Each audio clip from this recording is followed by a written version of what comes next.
Hello, my little ninjas. My name's Mike. This is my YouTube page, Mox News, and welcome to your Wake and Bake News at 7 p.m. I'm your host, Moxie, and I have some very interesting videos for you tonight, and I'm hoping that we have a very vibrant conversation. This is a call-in show, in case you can't see the telephone number below or read the title, about which one is more important to you.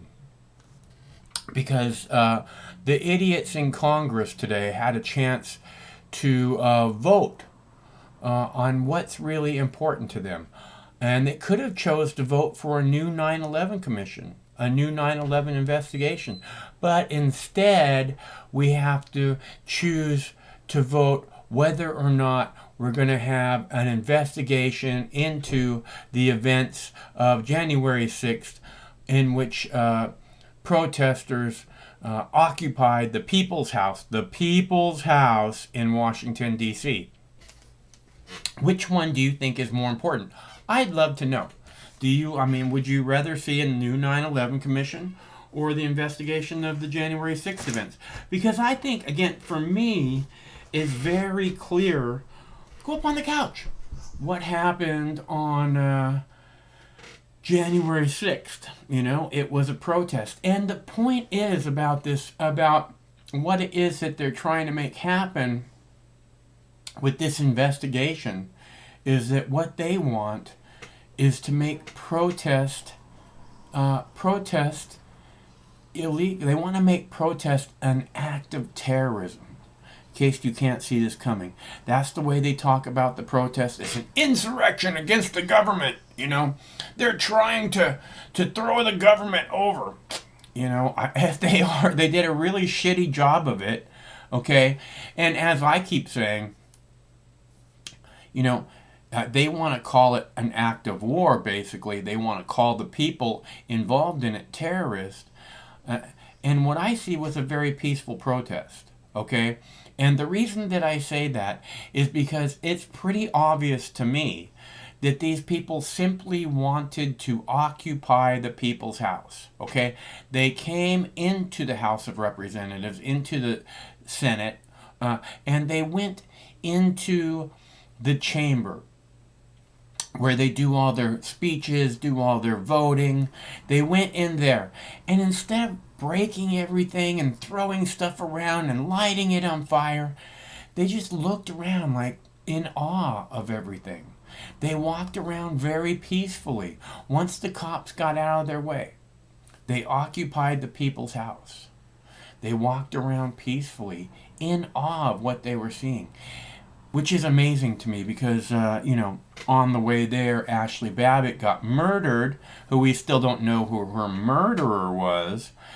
And so it would be very hard for me to look around in awe. If I knew that, I would just basically be crying because one of these, a veteran, got murdered by a piece of shit who we don't know even what his name or her name was.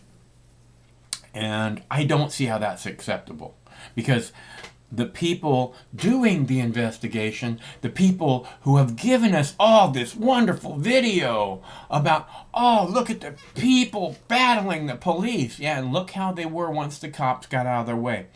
Again, all this video. Oh, look, the protesters are violating our inner sanctum. In the People's House, the protesters, when there's video everywhere, inside the halls, inside the chambers, everywhere. There's just tons and tons of video. But somehow, the person who shot Ashley Babbitt with a kill shot right in the neck, obviously a kill shot, obviously shot there on purpose, obviously 110% murder. We don't get to know who that person is. Somehow that person gets away with murder like so many other piece of shit cops. And nobody talks about this fucking piece of shit who murdered a female veteran. Unarmed female veteran for no reason except for they can. Okay? And that's the only reason Ashley Babbitt was murdered.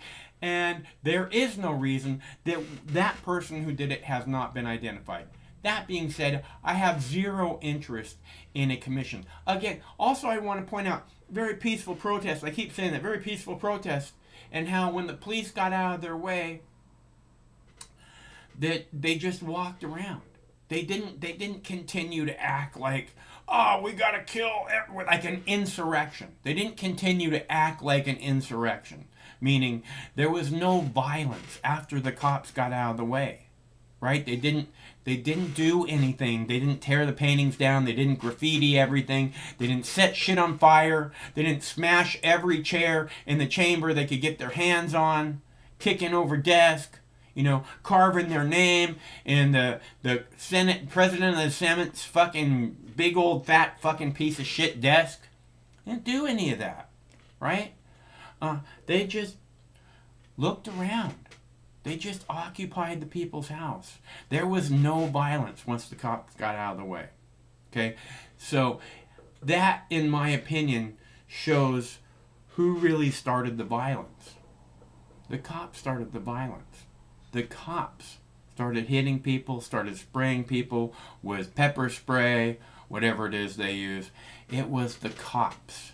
The cops did this.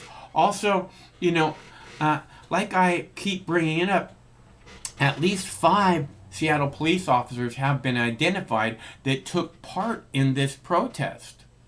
And if it was 5 Seattle, not like all the cops shops all over, the greater Seattle area, the downtown Seattle cops, 5 of them. Okay, so, and how many cop stations are there across the country? How many cops actually participated in this? And when we see cops in plain clothes in a protest, 99% of the time, they are provocateurs. Okay, and I'd like the 5 cops who were involved in the protest in Washington, D.C., the Seattle cops, I'd like them identified and I'd like them fired. Because, they're calling these people domestic terrorists. So we can't have domestic terrorists working on our police forces, right? Isn't that the truth? Isn't that the way it's supposed to be? Hi, Jackie Cat. I'm just wondering, because this is what I see happening.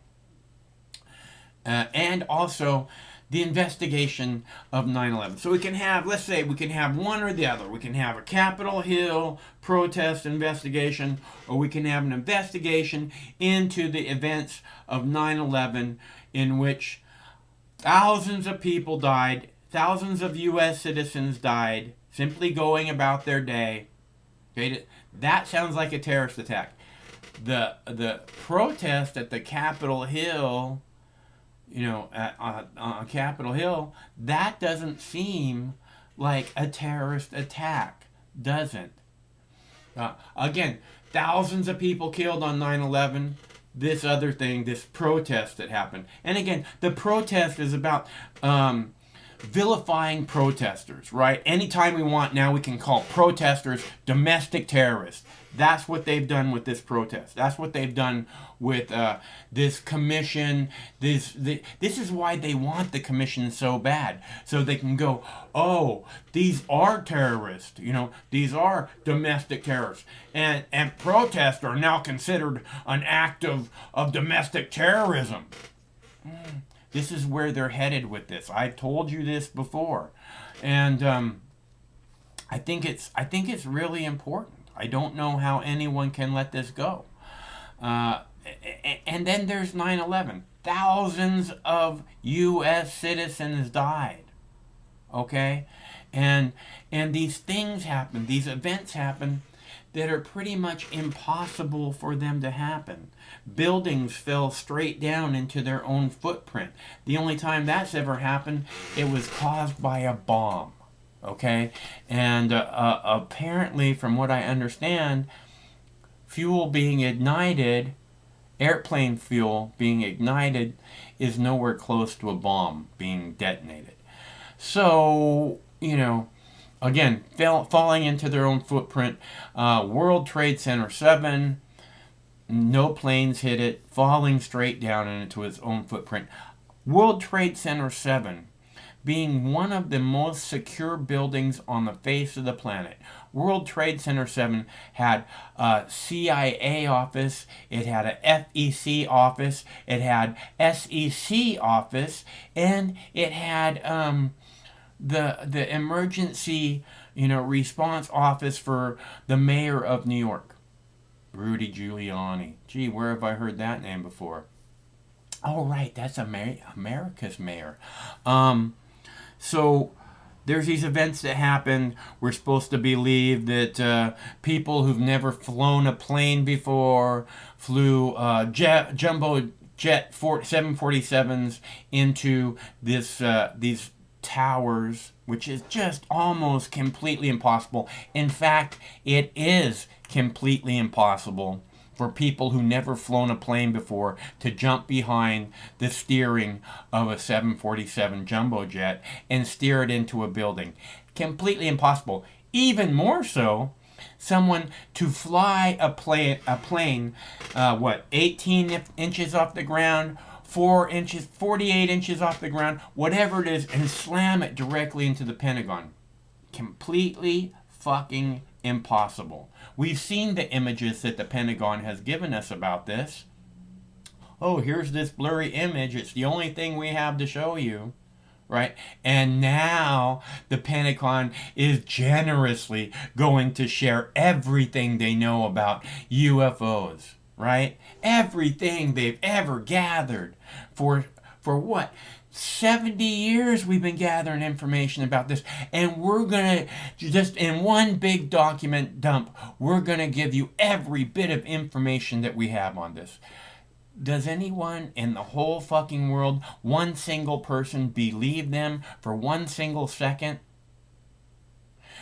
Because the people in the Pentagon, the leadership in the Pentagon, is lying fucking cunts. Okay? And I don't like being lied to. I've told you this again and again. Somebody who's lying to you, the thing that I really don't like about it is that the person who's lying to you thinks you're stupid. Thinks they can say whatever they want to say, and you are too stupid to see through it. So when I see lying, it really bothers me because these people think I'm stupid, and that's not cool. So I would love to know, which one would you rather see? Would you rather see a new 9/11 investigation or an investigation into the protests that happened on January 6th at Capitol Hill? Which one is more important to you? Which one do you think matters more for the future of the United States? Which one caused many wars in which over 1 million people died? Which one do you think is actually more important? I'm really tired of Americans being referred to as terrorists because they went to occupy the people's house. And again, this is something that's going to spread. It's not just these protesters. They're trying to make it so that all protesters are now considered domestic terrorists. And not just that, protests themselves are an act of domestic terrorism. So I have this horrific video tonight about pit bulls attacking 2 young boys. And it's really gnarly. So I'm going to play that for you because I thought it was important to see. And I'm going to heat up the bong, and I'll explain to you why this is important to me. I have a video about murder hornets. Let's watch the video about murder hornets first, because I know how terrifying murder hornets are to you all, and that will give me the opportunity I need to heat up my bong. So, excuse me while I whip this out, and we'll be right back. Hope you're all ready for a bong hit. Well, as the weather warms up, the State Department of Agriculture is asking for your help to track down so-called murder hornets. The Asian giant hornets can decimate an entire hive of honeybees in just hours. The first ever hive in the United States was found and destroyed in Whatcom County last year. They set traps and tracked one hornet back to its hive. Now the state wants everyone to be on the lookout for them. You can't miss them. They can grow to be 2 inches long. And that's where citizen scientist trapping will really come in, where people can put out traps and help us, keep an eye on this to make sure it's not spreading further than we think it is. Scientists from the U.S. and Canada are working together to fight the invasive insect.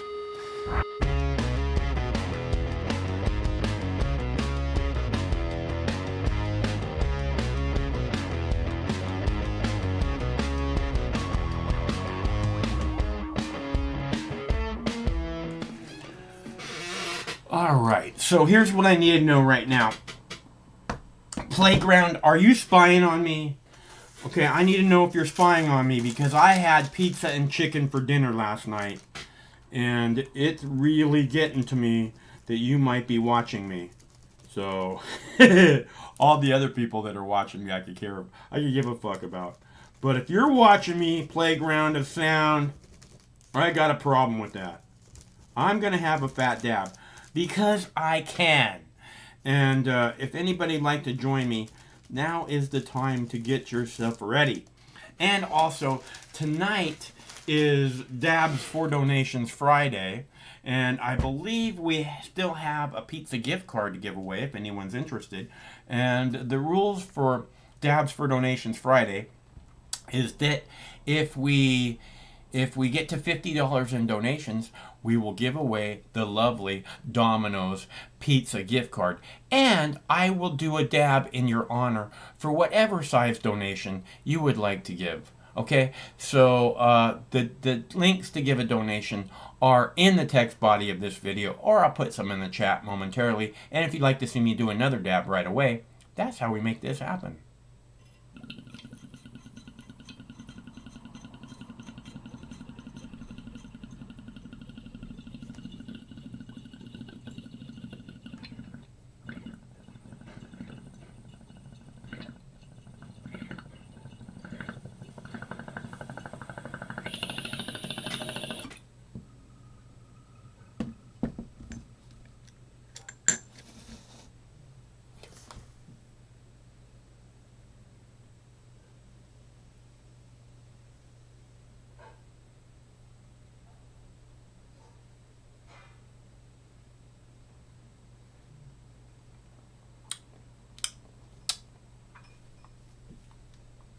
All right, now I feel better. Okay, so as I was saying, Dabs for Donations Friday. If you'd like me to do a dab in your honor, I'm putting links. I'm putting links in the chat now. So,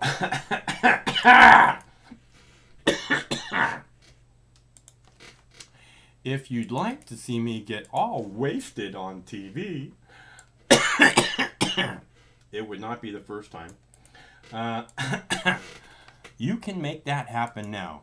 With a generous donation from you, I will be happy to get as high as I possibly can. I'll even eat a brownie. That does sound pretty good. Or whatever else. Whatever else. I should get a 10 strip of acid over here. And every time somebody gets me a donation, I take a hit of acid. That does sound pretty fun. Or maybe I'll get a pile of mushrooms from Jackie Cat. And every time somebody gives a donation, I'll eat a mushroom. That does sound nice. I think that would be a very interesting show. Of course, you'd have to give me the majority of the donations in the first hour so that I could eat as many mushrooms as possible. Ooh, we have another one. Ooh, we have another one. Ooh, we have another. That would be awesome. I think it's a very good idea. We should do that sometime. Shrooms for donation. Shrooms for donation. Yeah, I like that. Yes. Let's see. What are we doing now, people? All right, we're doing this. Oh well, it's Friday night. I hope you have a lovely weekend that you're looking forward to. I hope you get a 3-day weekend and you just plan on relaxing, nothing too heavy. I really can't wait to get the dogs to the lake. It's supposed to be a lovely weekend in Seattle. I'm going to move my plants out this weekend, out of the tent and into the wonderful sunshine. I started last night. I started 9 more seeds, and we'll be planting those as soon as we get these other tents out, these other plants out into the sun. I think we'll be moving like 11 or 12 of them, maybe 14. I don't know. And I have a few for the neighbors, so I have to start a few more for the neighbors, because I want to give them 2, not just 1. Let's see. So I have a lot. I have a lot of farming to do this weekend, but the dogs going to the lake is always a priority, huh, Bubba? You love going to the lake, going for a swim, huh? Gonna get that ball out in the lake? Yeah, fuck yeah. That's the good life.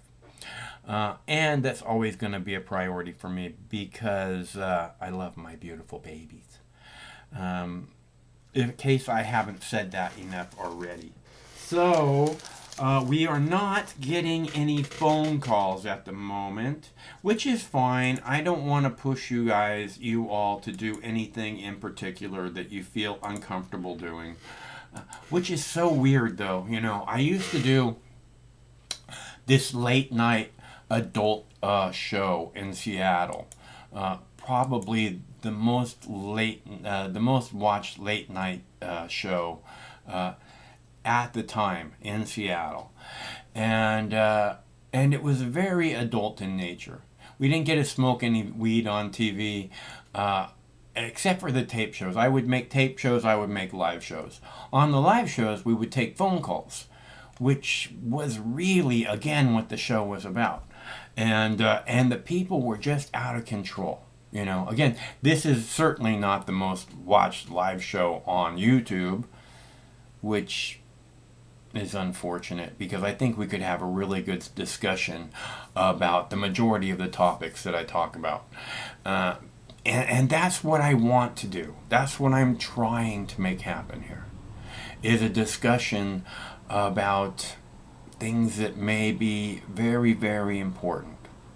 I don't know. They might not be important to you, but I wouldn't waste your time talking about them if I didn't think that they were important.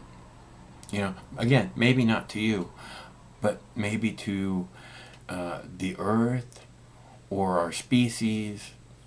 You know, our species meaning your children or your children's children.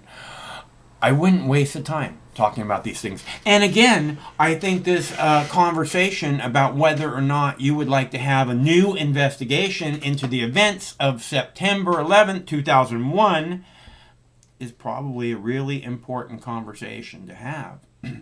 Unless, of course, you're waiting for your children or your children's children to have that discussion, which would be pretty fucked up. They're busy going to raves, man. Partying on the Molly.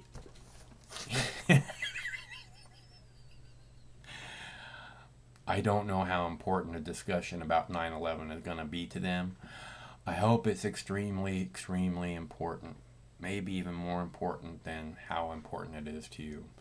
Because we need to find out who's responsible for the murder of so many people in the name of 9/11. You know, we need to find out. This is important. There's so much evidence that points other directions than the official story. Which I don't know if I'm allowed to talk about the official story. Because apparently you're not allowed to speak anything about the, you know, other than the official story when it comes to COVID. So I don't know how soon it will be that you're only allowed to speak about the official story when it comes to 9/11 or any other events, January 6th, if you're not saying that's a domestic terrorist attack and all of those people are domestic terrorists, then maybe you're a domestic terrorist too, and we got to kick you off YouTube right now. This is the direction this is headed. Again, they're going to do their best to make this event into what all protests are now. They're events of domestic terrorism. Because you're protesting the government. You're petitioning the government to say, hey, stupid, fucked up government, listen to our voices. Don't you understand that's an act of domestic terrorism now? You do that and you are now a domestic terrorist. This is the conversation that we're having, people. In case you're new today,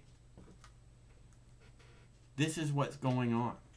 And they're talking about you. And they're talking about anything that you might say that doesn't fall in line with the official story. So I was very glad to see not so much Republicans, but, individuals voting against having a commission to find out, to investigate the events of January 6th, 2021, because they said again and again and again, while it's leading up to this commission, that they need to have a 9/11 commission where they make recommendations on how to keep something like this from happening again. Just like they did on 9/11. And the point being, on 9/11, they went immediately to war. So if they are going to go to war, who is it they're going to war with? Because it's not just Trump supporters.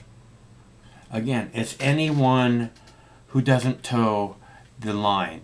Anyone who has any other opinion than the official story. We've already seen it happen all over Twitter, all over Facebook, all over YouTube. We all know someone that it's happened to. If you are somehow stepping out of line on what the official story is, you're a threat to all mankind, unlike the people, who murdered 1 million innocent Iraqis. This is, I don't know. I just would like to see things like this being a bigger priority. I would like to see more people speaking out. More people wanting to occupy the people's house. Because, in my opinion, the next time it's done, there should be millions of people there. Because that way, no matter how much security they have, we're going inside. And that being said, we don't want to see anybody hurt. Nobody wants to see anybody hurt. Nobody. I don't want to see anybody hurt. And on January 6th, 2021, every time the cops stepped out of the way, if you look at the videos, every time the cops stepped out of the way, they were patting them on the shoulder, shaking hands with them, right? Also, you would have thought at the height of this plague that would have been a super spreader event. Nobody's wearing masks.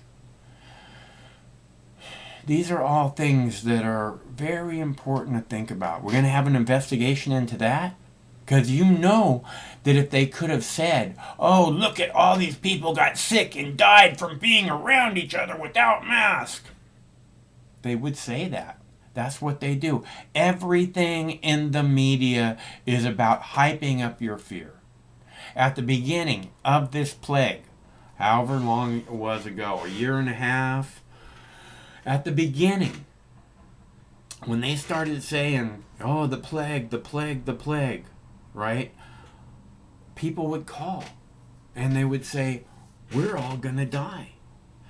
And it was easy for me to, say, look, they're hyping up the fear like they do always. We've watched this again and again and again. The terrorist, the terrorist, the terrorist, the terrorist, the terrorist, the terrorist, the terrorist. Right? Yellow cake and aluminum tubes. It's always been fear, fear, fear, fear, fear, fear, fear.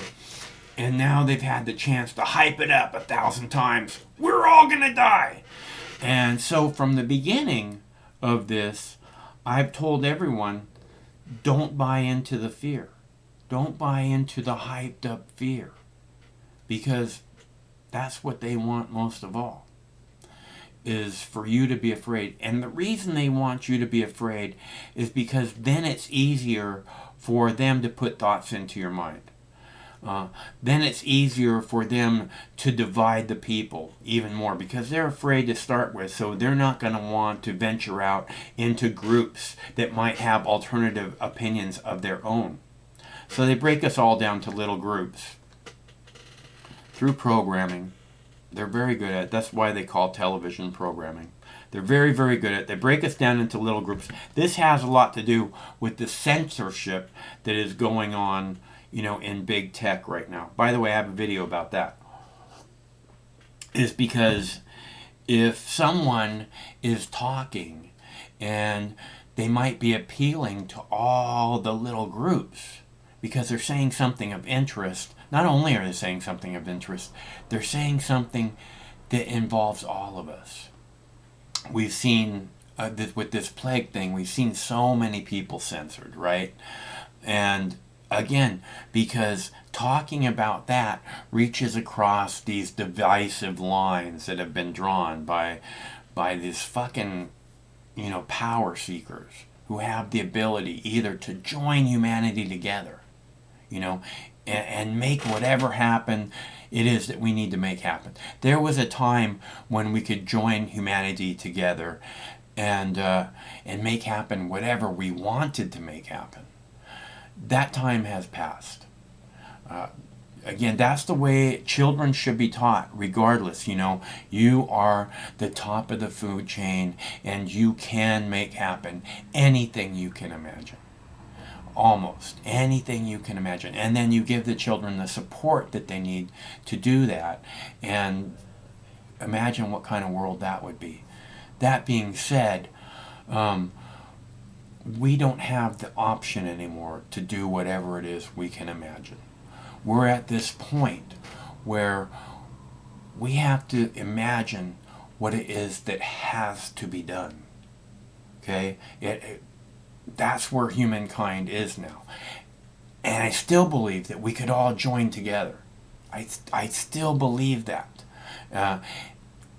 And this is what this is part of what the Pentagon releasing all the information about the UFOs. That's partially what this is about. Is that these people, these beings that have this technology that's 1,000 years in advance of our own, these beings are somehow a threat to all existence on the planet, right? Which is the most ridiculous thing that I've ever heard, because man is pretty much whatever it is that threatens every living creature on the planet, including you. It's not these sources from outside our universe, or from the planet's core, or from some alternate dimension. They're not a threat to us. If they were, we'd know that already. But that's the way the Pentagon is going to play it out. And then possibly through some kind of a event, the Pentagon or the world government, the one world government, will come together and say, oh, this is a common enemy, and we all have to rally around each other. I think this is part of what the Pentagon document dump on unidentified flying objects is about. But it's not entirely about that. it's mostly about increasing the Pentagon's budget because we have this threat to our security that we need to figure out as quickly as possible because we don't even know the origins of it. The origins could be China or Russia because they're such a big threat. But even more, it's a threat to all existence on the planet, which again isn't true. The only threat to all existence on the planet is human beings. And this is something that we can overcome. We can easily overcome it. It's not the end. It's not this undefeatable enemy. If we could just recognize the importance of what it is we have to do. Because like I said, if we recognize the importance of what we have to do right now, not what we can do, not what, we wish we could do, what has to be done. If we can recognize the importance of what has to be done, then maybe our children will be able to do what they dream of doing. Because they can. That's who humans are. But if we leave them a cesspool, all they have then is to make happen what they have to make happen. They don't have the option of being, or maybe they will. Maybe they'll be. I don't know. Do you guys see the episode of South Park where Al Gore comes back? It's a 2-part episode, and they go about Satan comes to Earth again, and he has this contract with the people, and in order to keep the Earth from rapture or whatever it is, everybody living in hell basically, and the devil, Satan, Lucifer, has this deal with the people, and the deal, it's a so many generation contract. And maybe it's a once a generation contract, but in order to make the deal with the devil, mankind has to agree to giving up 2 things, whatever the devil wants. And in South Park, the devil on this one wanted on this particular South Park, not the generations before, but on this contract with the devil wanted you could no longer play video games, and no more soy sauce in order to save the planet, and one of the people protesting outside, or not protesting, gathering to see what the outcome of the contract was, if we were able to reach an agreement. They said, somebody looks out the window and they said, we have an agreement. And he says, we just have to give up video games and soy sauce. And somebody from the people waiting outside says, plain rice? And that was the end of the show. And it's this really weird thing where, again, we have the option to make anything happen, and I think that to a certain extent we somewhat have proved that. Unfortunately, we've kind of been very sloppy about it, and what I mean is our priorities have been messed up, which is fine. I mean, we're here now. Right? We can't go, oh, look how that person screwed up. Look how we all screwed up. No, we're here now. It's easy to see where we're at. Okay? It's just a matter of whether we want to realize what has to be done. Because it's not an option.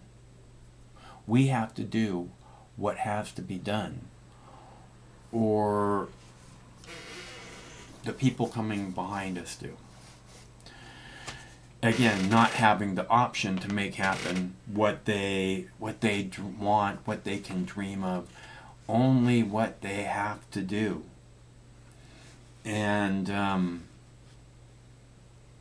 like I said, I'd really like to leave the people coming behind us a little bit more optimism to make whatever they see the future to be, as opposed to, what it is that has to be done. And it's really strange to me that this isn't not so much taught in schools as a major discussion that's not being had. We're at a precipice, so they say. And our leadership is taking us in a very bad direction. And that's why the Capitol Hill protest to me was such a beautiful thing, as to say, because again, it wasn't about Donald Trump. It was about this anger in which you have this representative who doesn't give a fuck about the working class. No way, shape, or form. And if you don't know that, there's nothing that we can do here at all. And it's sad, because I'd really love to see things turning around and, some kind of a light at the end of the tunnel. Or at least, heading through the tunnel. I just like to see something more optimistic. It's not that I'm not optimistic. I look forward to tomorrow. Like the people in South Park when they make this deal with the devil. They just want to move beyond this and be able to enjoy what there is to enjoy in the moment. And I've said many times, this is part of why people are unhappy, is because they're thinking about the future, they're thinking about the past, instead of enjoying the moment that they're in, And it may not be obvious to you, or maybe it is, but I exist in this moment, and I couldn't imagine what it's like. Well, I could imagine to exist in, what it is the next year, next month, last week, a few hours ago. The problem is that you're just missing out on so much that's going on right now. Actually, the problem is the only thing you can truly experience is what's going on right now. Because whatever it is that happened 6 hours ago, whatever it is that's going to happen next week, these things are solely, the only thing they are, is chemical reactions in your brain. They are no way, shape, or form reality. So by that I mean you're not experiencing them, you're dragging them with you. You're not experiencing what's actually happening. You're dragging the anger of what happened 6 hours ago, yesterday, last week with you. You're not experiencing the moment. You're worried about what's going to happen next week, or you're thinking, oh, next month when I get this thing, or when I get my girlfriend, or my house, or my new job, I'm going to be able to be so happy. Most people that aren't happy in this moment, which is what we're experiencing. Most of them that aren't happy in this moment aren't going to be made happy by a thing, by a job or a car, or they're not going to be made happy by that. That's not going to bring happiness to them. They might be glad.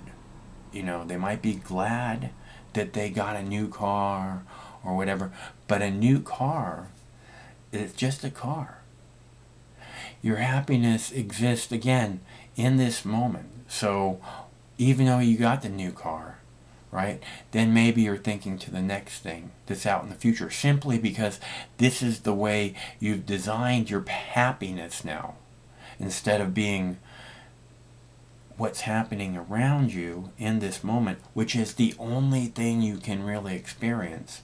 If you've moved on to this next thing, then you're not even able to enjoy your new car, which is fine. You know, it's up to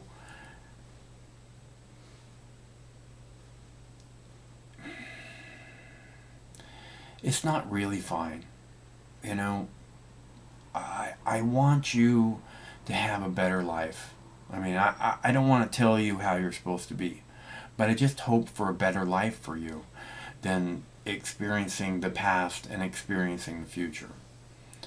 Or actually not so much experiencing it as living your life that way. You know, everywhere you go, taking this baggage that's completely unnecessary. You know, because you can walk into any moment and see what's happening and decide what you want to take from that moment. What you might enjoy, where you might help someone, you know, whatever it is. There's all kinds of interesting things to do in the moment.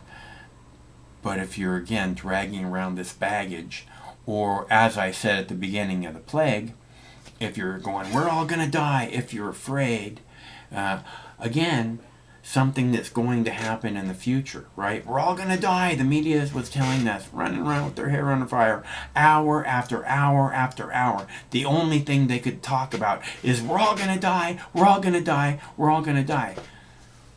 Again, that's something that happens in the future. We're going to, which is a big part of what fear is all about. You know, you might not experience it now, but there are terrorists everywhere, and they're coming for you. And if you're not thinking about that, well, I feel sorry for you.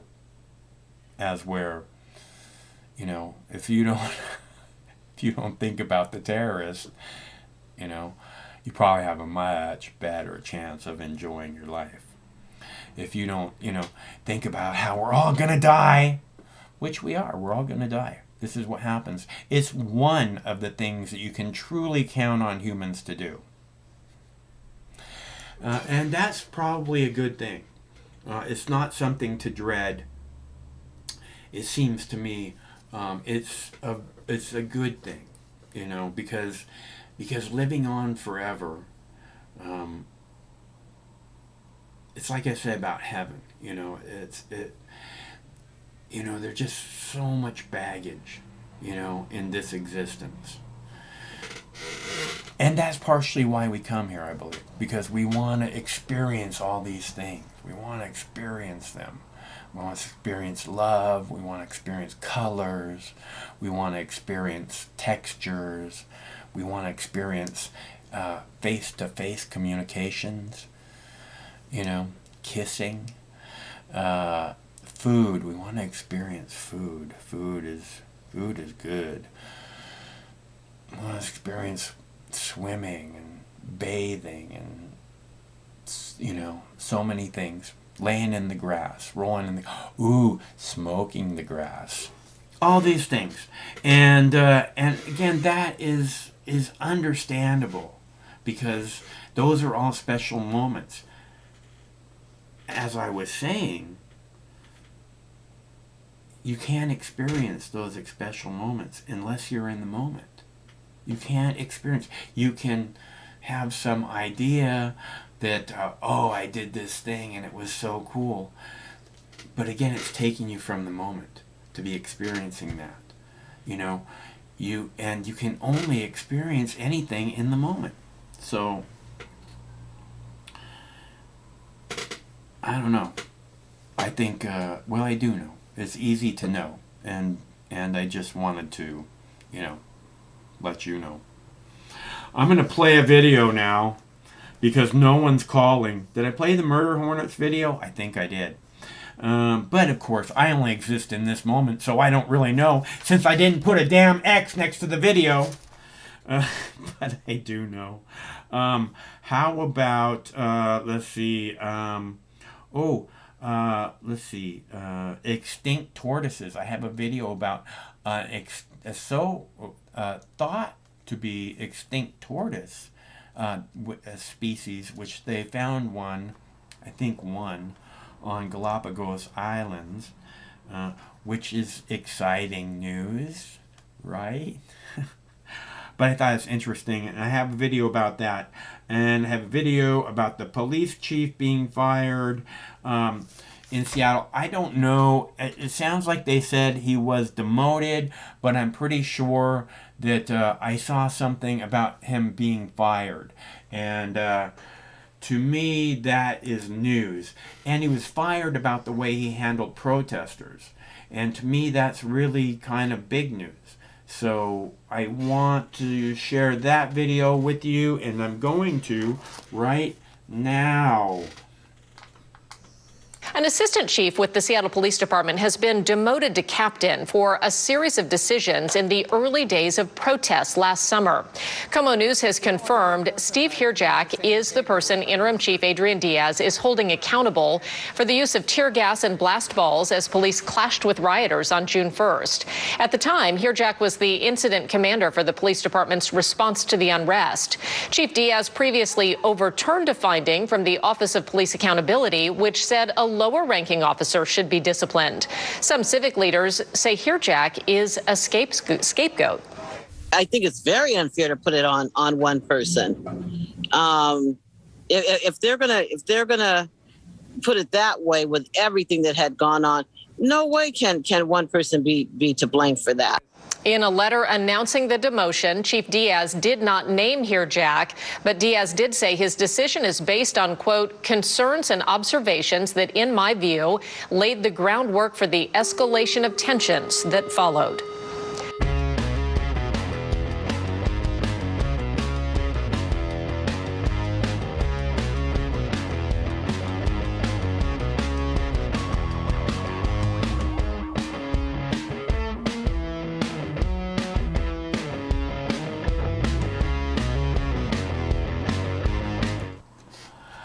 All right, so I really liked that video. It showed I love the protesters of last summer. I love protesters, and you know why?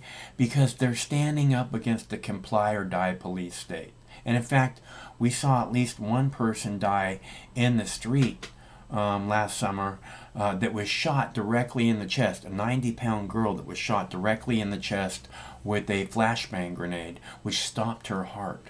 And because of the brave medics that were there on site to help the protesters, they were able to restart her heart, and she didn't die. And apparently, from what I understand, there was complaints, massive amounts of complaints filed against the police, and like 19 different really top ways that the people were violated, right? Their rights violated such. Only one of them was sustained, saying that was a legitimate violation of the way that the people should have been handled. The other ones, including the one with the girl that got hit in the chest with a flashbang grenade, none of them were worthy of further investigation, according to this investigation, which this is the police investigating themselves again. And by the way, that woman that they have on there, that black lady, African American lady, she is got to be the biggest copsucker, and I don't mean big because she's a large woman. She's the biggest copsucker on the face of the planet that doesn't wear a uniform, okay? And they go to her again and again on these news videos. Why? Because she's some kind of a community organizer, right? And during all the protests last summer, she was like, oh, these protesters are bad. They're bad protesters. Just like people want to say about the January 6th protesters, or the Black Lives Matter protesters, or the protesters in Seattle, Portland, or wherever the protesters are. This is what I'm telling you. They're going to make protest an act of domestic terrorism. And you're all buying into it because somehow you think these protesters are the bad ones, or these protesters are the bad ones. They're all Americans. standing up against the comply or die police state. Brave, brave people standing up against the comply or die police state. Why? Because they feel not only are their rights being violated, everyone's rights are being violated. And it's supposed to be a representative government. They're supposed to hear our voices, and they act like they never do. This is why the formation of the Black Lives Matter group happened under the first U.S. African American president. The first African American president in the history of the United States. Under that presidency, the Black Lives Matter organization was founded. For the simple reason that our representative government, that our first African American president, they had to ask, Black lives do matter, right, Mr. President? First Black African American president. Do Black lives matter, Obama? Because you're not acting like it, nor any other part of the government is acting like something we should be proud of, something that we should support. They're just doing endless wars of choice that we never ever win. Drug war, Iraq war, Afghanistan war. Why would they do these wars where we never ever win? How does that make America look like the only superpower in the world? Which they love to act like that's who we are. That's not the record that this Pentagon has shown it to be. So you know. In case anybody ever says the words to you, only superpower in the world, you might want to bring up people living in mud huts and caves that the $2 trillion a year Pentagon couldn't defeat, because those are the wars that we're fighting now. Endless wars where we never win. Do you think that makes the only superpower in the world look like they're a superpower? Because they can't defeat people living in mud huts and caves? Is that what you think? Because somehow that doesn't work for me. And then they make protesters domestic terrorists, right? The people that are terrorizing us are the comply or die police state, number one. Okay, they don't have to act like they're babysitters. Okay, they can actually, patrol the streets and not have to fuck with anybody's life that they can fuck with, because the fucking Congress makes 47,000 new laws every year. And so does your local states and everywhere. They're just making laws. And how many of those laws deal with your freedom? Deal with giving you some more freedom, which is what these piece of shit lawmakers should be about. They take an oath to your freedom, to protect it. They should be expanding your freedom. It should be the most important thing they can do as public representatives, is to make sure that the people they're representing have every bit of freedom they can have. So we're being let down. And the reason that we're being let down, as far as I can tell, is greed. And you deserve better. Your children deserve better. Blah, blah, blah, blah, blah, blah, blah. Who the fuck cares what this guy says? Never mind. All right, video about, I'm going to play the video. No, I'm not going to play that one. I'm going to play the video about extinct turtles, tortoises that have been found, one of them, I believe, in the Galapagos Islands, which would be a very interesting place to visit, except for you'd probably step on endangered tortoises' eggs. And we can't have that, can we? But I thought you guys might find it interesting. I know I did. I will be back momentarily. Scientists say a giant tortoise discovered in the Galapagos Islands belongs to a species that was declared extinct more than a century ago. Now, the Galapagos National Park is looking for more of the reptiles in the hope of saving the species. This giant tortoise is thought to be between 80 and 100 years old. It was found 2 years ago on Fernandina Island in the Galapagos. Now, thanks to genetic testing, scientists have finally been able to identify the tortoise. It belongs to the Chelonoidis fantasticus family, a species thought to be extinct more than a century ago. It's a dream, it's a hope for a new species of tortoise in the Galapagos. We found a new species that had been registered as extinct, and it gives us strength and energy to continue with all our conservation programs. There are 15 species of giant tortoise native to the Galapagos archipelago, which is off the coast of Ecuador. The current population of this member of the turtle family is estimated to be around 60,000. And now that another species has been rediscovered, the hunt is on to find more in the hope of saving it from extinction.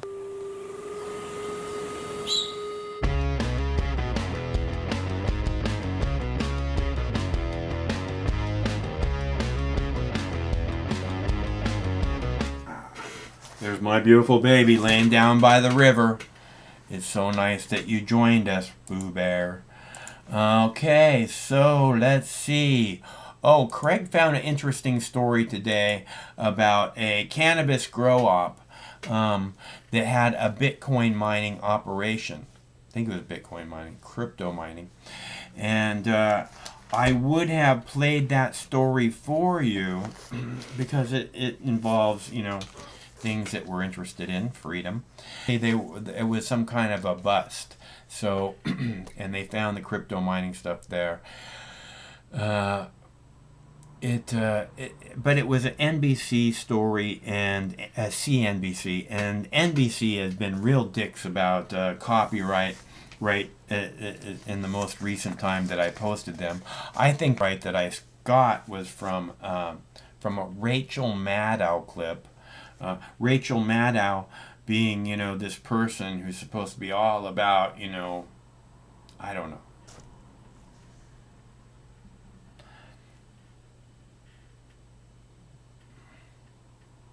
Can you hear me?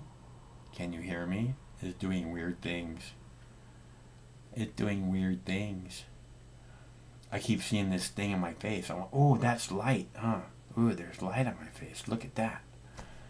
Look at those lights. Wow, I didn't know those were there. That's pretty cool. Oh, look on my fingers. Ooh, ooh. So in case you can't tell, this is me experiencing the moment. Ooh. I'm not sure what's happening to the stream. Maybe it's coming back. Is it coming back? It looks like it might be coming back. No, not coming back. Oh well. No donations. So let's see if it sticks around. We didn't get any donations yet. Nobody wants me to take a dab for them. I would be my honor to take a dab in your name. Don't you know? But that's okay. It's Friday. It's a holiday. People have lots of other things on their mind. Is it still? Oh, it says excellent. No, it's still. Let's see. It says excellent. Let's see what happens. I have stuff on my face. I have stuff on my face. I can't remember. Look at that. Where'd that come from? If I had been sitting there with stuff on my face this whole time and nobody told me, you're supposed to go, hey, you got a little piece of shit on your lip right there.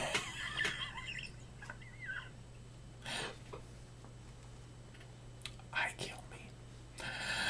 But that's part of being in the moment. So anyways, enough about me. Let's talk about anything else.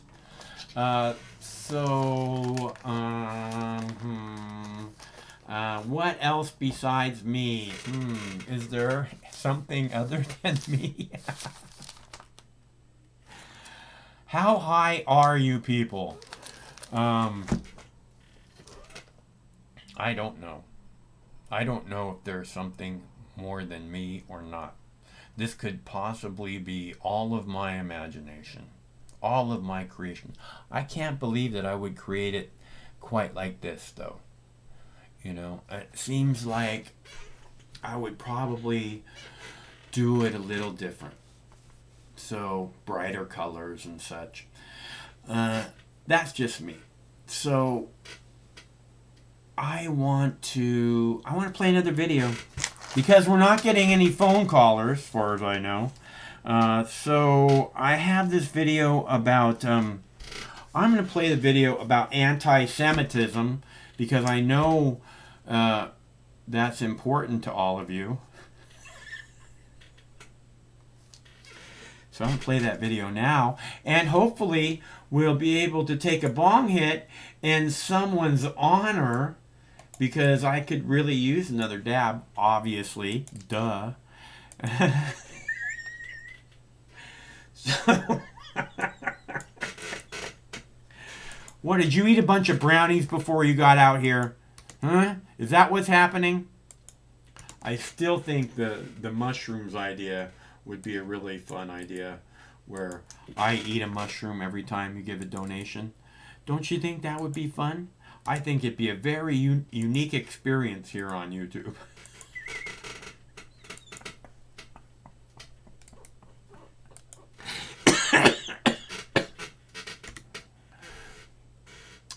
We probably have to get Craig to run the switchboard because I'm just, I'm too much in the moment.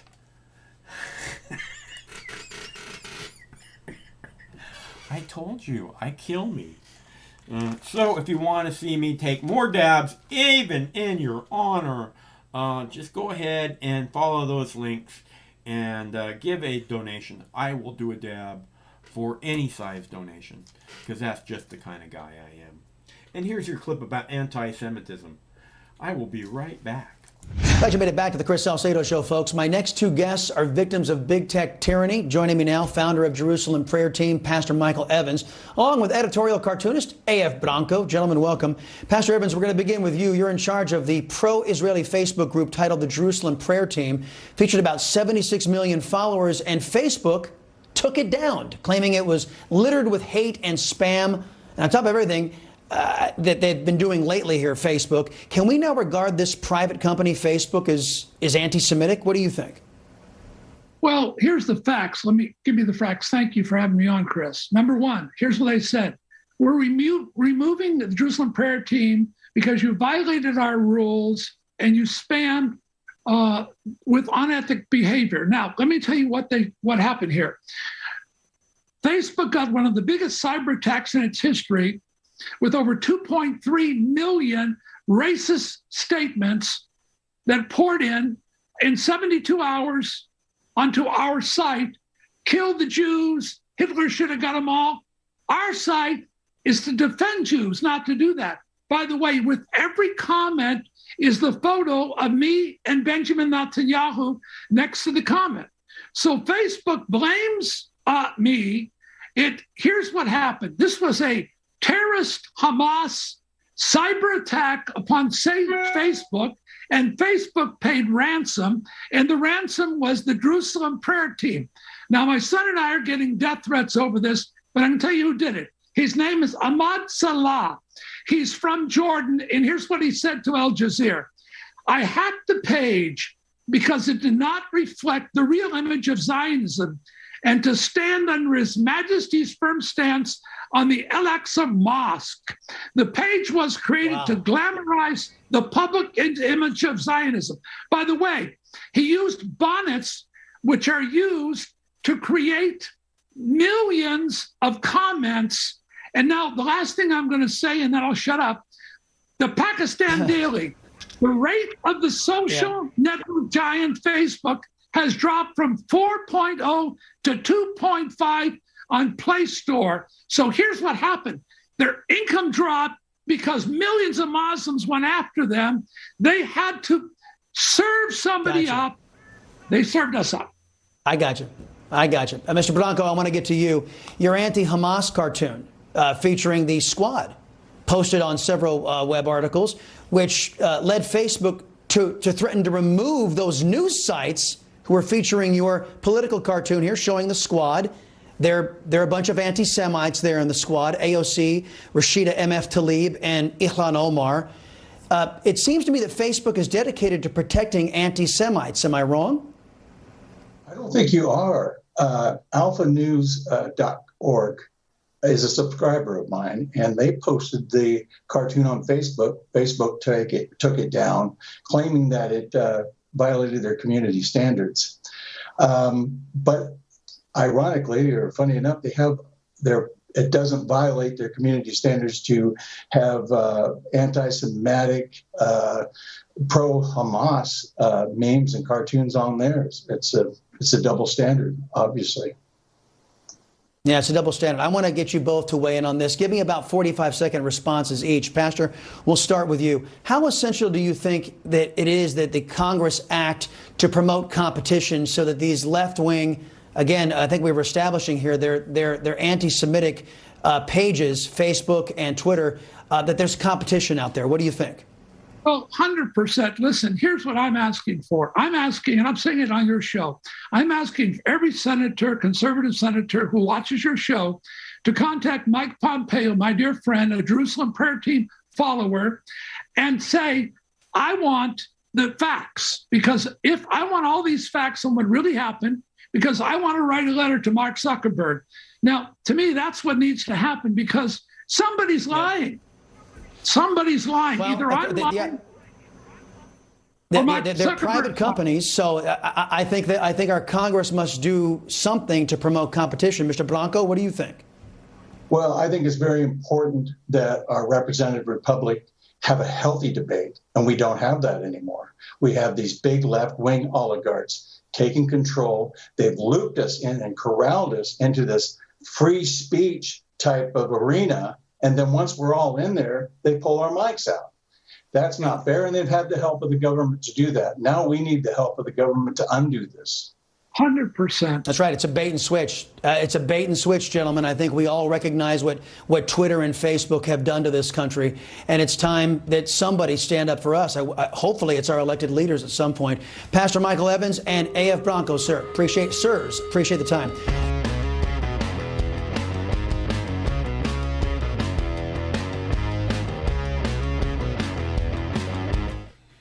There's my beautiful baby. So again, this is where we're at.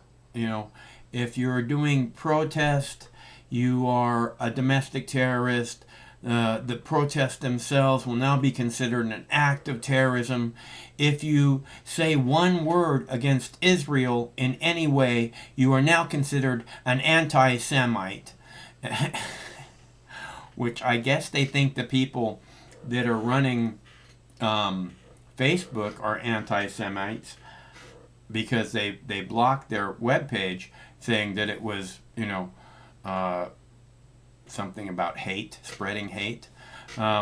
So I think it's very interesting, because they have this that Jewish people call this anti-Semitism. Anti-Semitism. We're the victims. I can't believe how many of these millionaire guys are such huge victims. We're the victims. The Jewish people in this page, in this Facebook page that he's talking about, you wouldn't think that they would ever say anything about Muslims or Gentiles or anything like that might be a hate-filled rant, right? Or Palestinians or Lebanese people, right?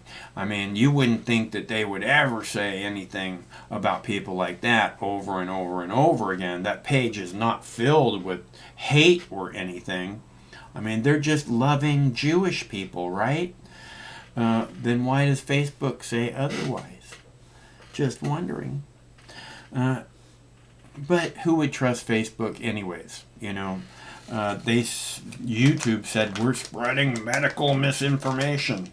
And I still don't know what it was. They don't reveal to you what the medical misinformation is that you're spreading. They don't, I know which video it was, but they don't give you like a timestamp so you know where to go and look at what it was that was said wrong.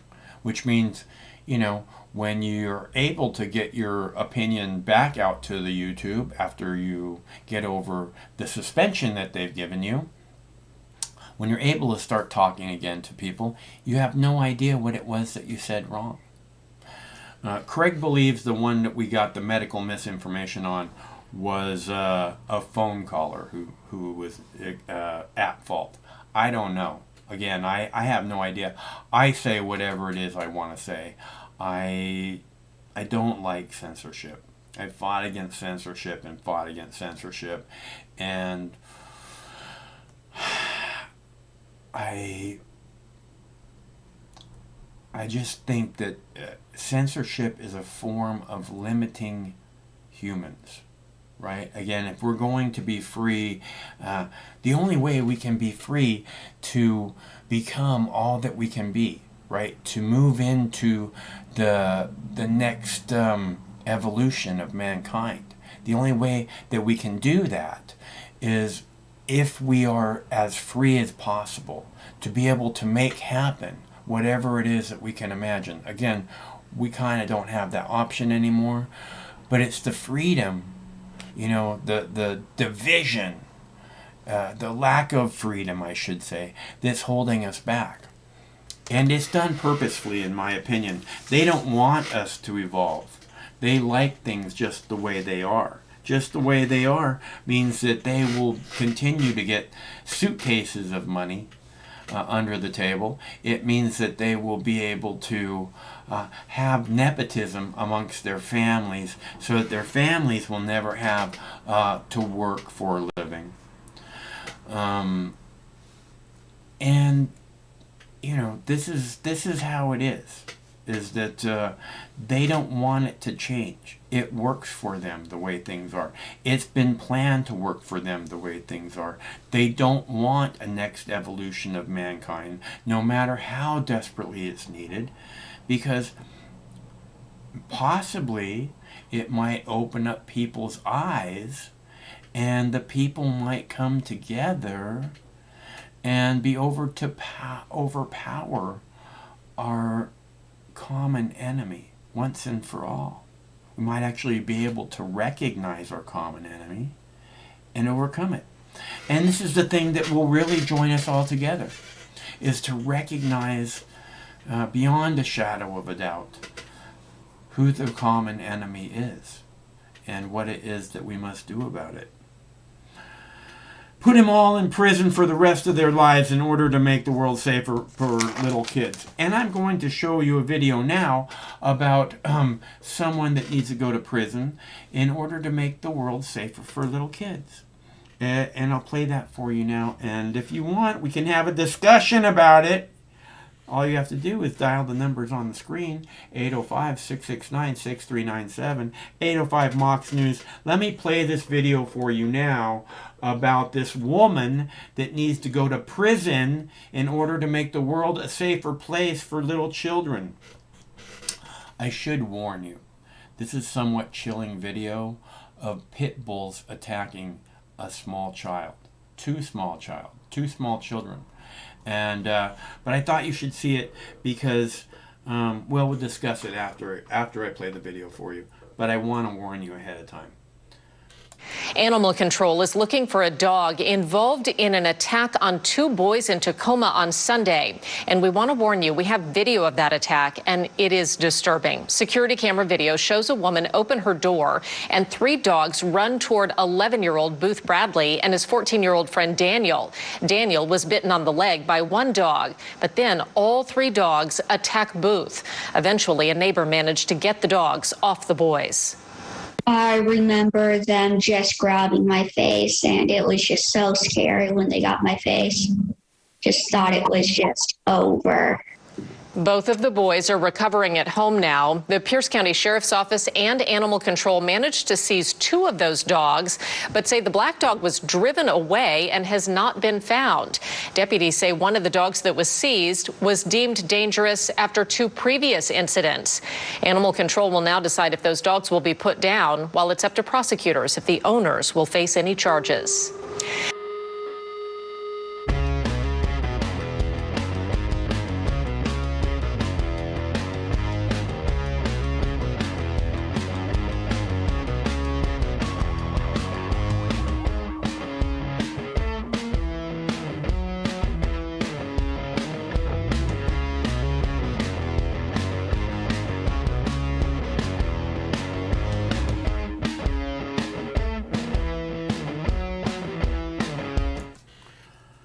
All right, so like I said, that's a very kind of shocking video, right?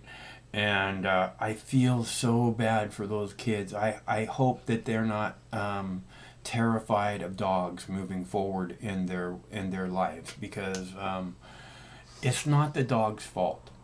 Okay, I've seen dogs. See, it's not the dog's fault, and I'll explain to you.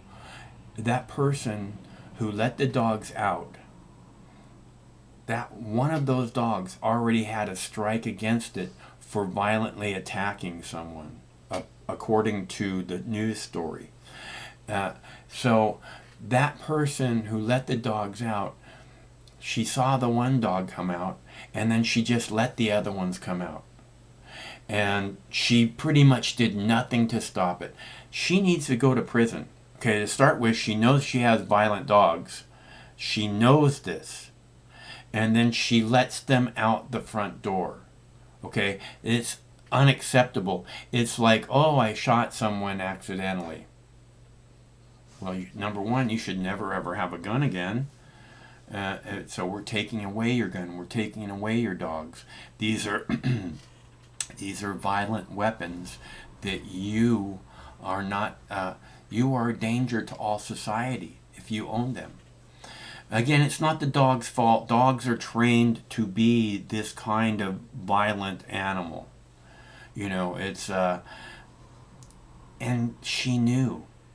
So the dogs are just dogs. And it's such a sad video to watch, because those kids, you know, did deserve better.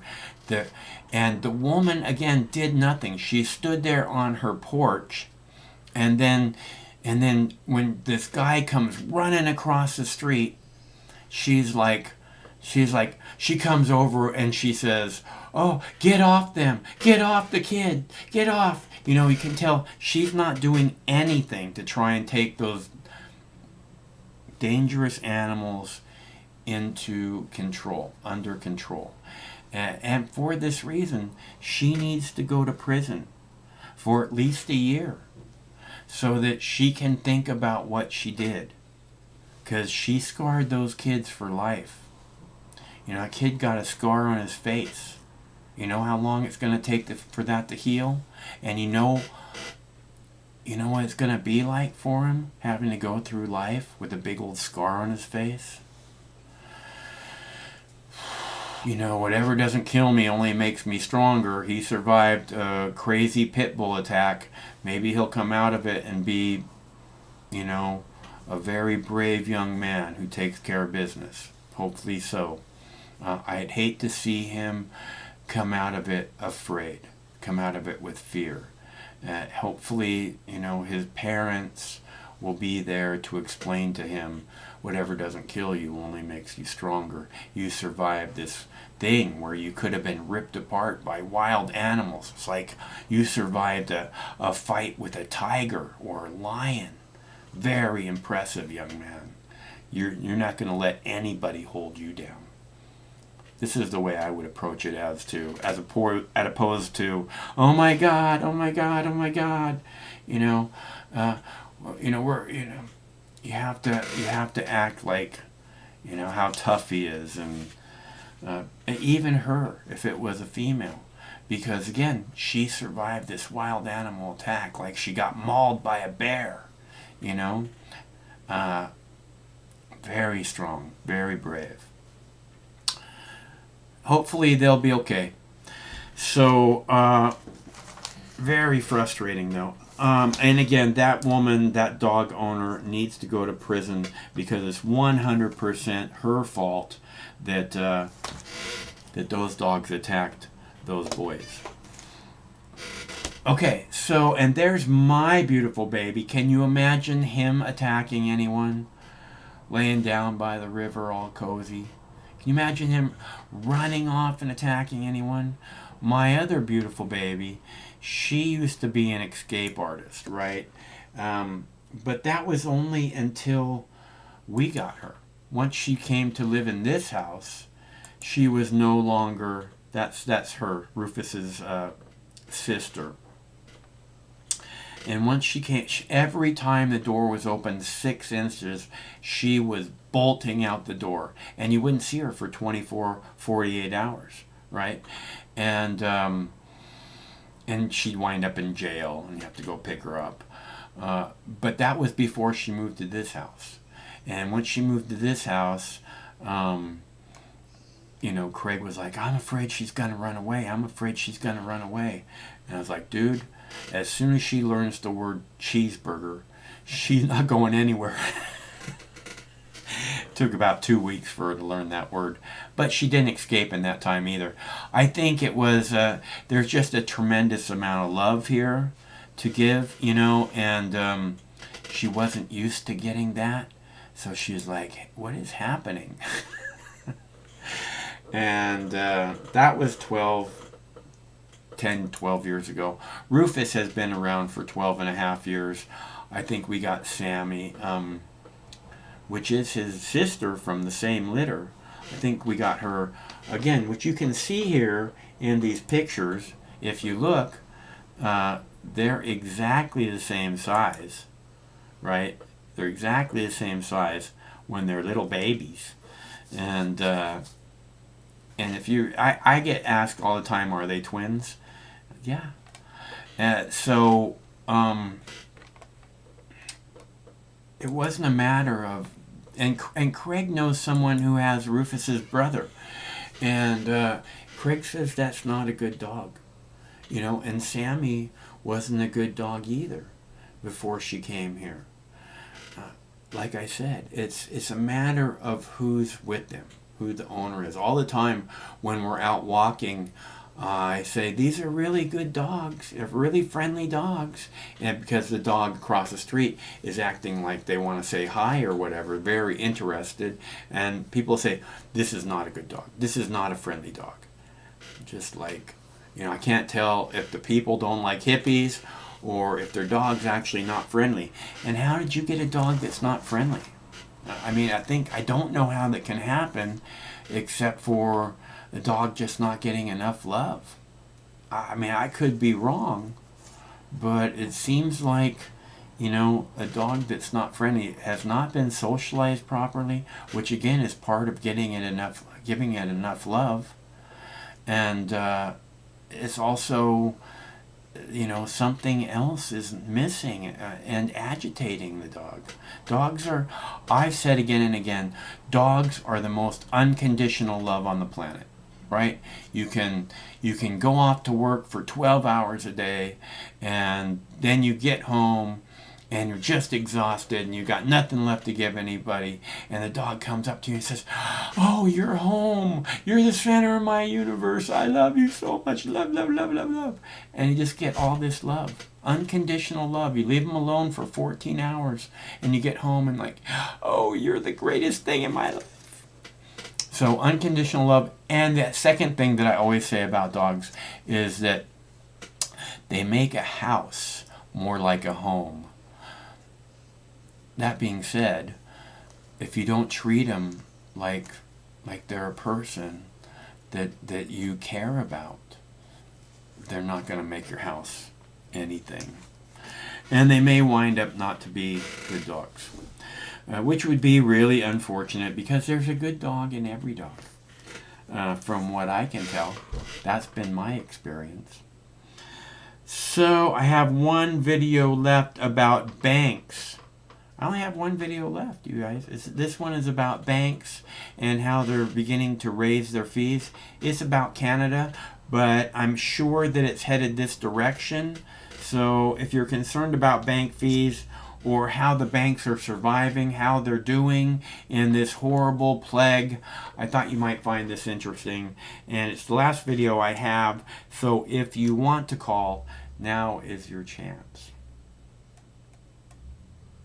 Which video is it? Number 2. Number 2.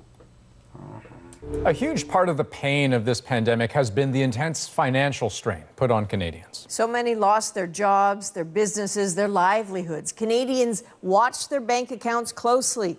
Well, now those bank accounts are getting pricier. 4 out of 5 of Canada's big banks are hiking their fees. And since our Go Public team first investigated just a few days ago, viewers have been blowing up our inbox with their complaints. And today, the Prime Minister was grilled on his role in allowing it to happen.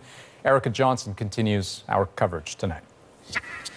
Olympia Ramita spotted the fee on her bank statement, a new checking account charge of $2.95 a month. Well, I was shocked, dismayed. She called up Scotiabank, but the new fee stays. All my costs have gone up. My food bill, everything has gone up. At any time, I think it's unconscionable, but particularly during these times, it's even more so. Bank customers from across the country have contacted Go Public about fee hikes at 4 of the big 5 that have recently kicked in or are about to, calling them outrageous, totally disgusting, saying it just compounds the stress for people already financially strapped, and asking, is there any way that we can stop this? Most complaints are from TD customers who, starting next week, have to pay higher transaction fees or keep thousands more in their accounts in order to have those fees waived. So it's just very disturbing, especially at a time right now when, Canadians are struggling so much to put food on the table, to keep their businesses running. On top of the timing, during a pandemic, bank profits in the billions keep going up, prompting the hot button issue to hit Parliament Hill. Why is this Prime Minister allowing banks to gouge Canadians in a pandemic? We've been clear in our discussions with these institutions that Canadians are going through a difficult time and we must all have their backs. A consumer advocate says without government action, like it or not, you may be stuck with higher fees. I think that the experience of most consumers, if they go out price shopping, trying to negotiate a better deal on bank fees, will be that that's pretty much a futile effort, unless you're wealthy. Olympia Ramita says the buck stops here. I'd like to make an appointment. She's making calls to move her money to a nonprofit credit union where fees tend to be much lower. Okay, so Erica, you've been hearing from angry Canadians. Angry in part because this year the banks are turning profits. They are. As you know, earlier this year, the big banks filed their first quarter reports and profits were up for all of them in the billions. Well, today, BMO was first out of the gate reporting its second quarter earnings. And even in the pandemic, the bank is doing well. Its profits roughly doubled compared to last year. And the amount of money they took in bank fees alone, Andrew, went up a whopping $45 million more compared to what they took in just 3 months earlier. Now, we asked all of the banks about the timing for these bank fees, and none of them addressed that question, but they did say that such decisions are never made lightly. In the coming days, we're going to hear the second quarter earnings from the rest of the big banks. Okay. Erica Johnson in Vancouver. Thank you.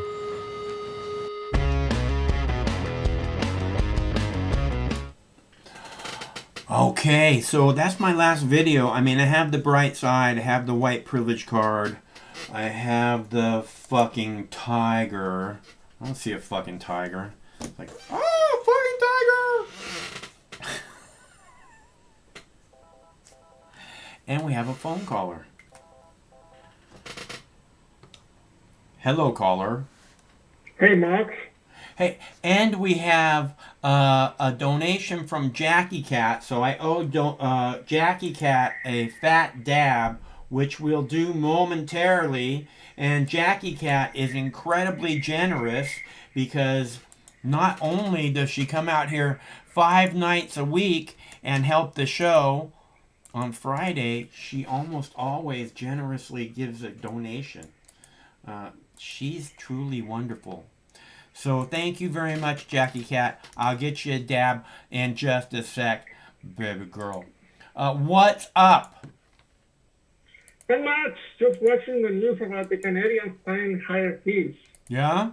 It looks like the dramatician that they have over there in power in Canada will just mess things up over there. Do you know that the cost of food in Canada is way higher than America? This is why the Canadians come to Costco and Blaine and buy like a car full of Costco items, meat, milk.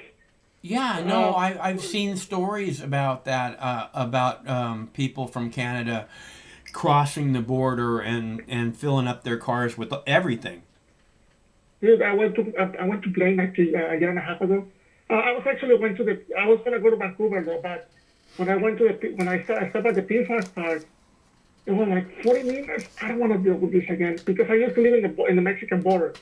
So you want to cross into the U.S., you have to wait like 2 to 3 hours just to cross into the U.S. And I say, you know what? I don't want to deal with this anymore. I just want to stop by in the park and hang around.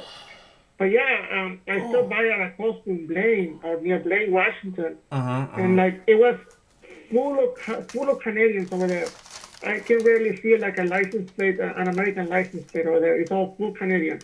Goddamn Canadians. And I understand it. I understand it though because I used to do the thing when I was back then a Mexican tourist crossing the border every weekend to go and, you know, with my parents going to Walmart, going to Sears when the Sears was a thing. Going to get tequila? Going to get tequila? No, tequila is actually cheaper in Mexico. No way. The mezcal and the beer, I mean, as long as it is local beer, because if you buy a Budweiser or like a Bud Light, it was a little bit expensive though, because that was considered quote unquote an import. But yeah, like tequila, it's cheap because it's from Jalisco, Mexico. Yeah. And it's a national product, so it's not that expensive though. But if you're gonna buy like a Bud Light, like a Heineken and stuff like that, then that is expensive though, because it's considered an import. But yeah, I mean, I remember when I went to a year and a half ago, like most of the people were Canadians who at Costco, like with the cars, the back of the car full of meat, full of milk, full of, and it wasn't even like electronics. It was a lot of grocery stuff like soap, a big ass line for gasoline. Yeah. Yeah, like I was making the math though. They were paying almost $5. They could have almost $5 per gallon over there. They pay per gallon, they pay per liter, but still, like if you do the math, it's almost $5 per gallon of the regular gas over there. But yeah, I mean, I don't blame them that they're complaining about everything so expensive though. And then you have Vancouver that are full of Chinese immigrants that are raising the prices of real estate. They're making things way more expensive over there. So no wonder why Canadians are coming to the U.S. for cheap stuff. I think people from the U.S. go places for cheap stuff too. I think I remember people crossing the Canadian border used to buy stuff, and Mexico, like you're saying. Oh, yeah. I have friends. When I've crossed the Canadian border in the past, I was told just to say you're going shopping. We're going shopping.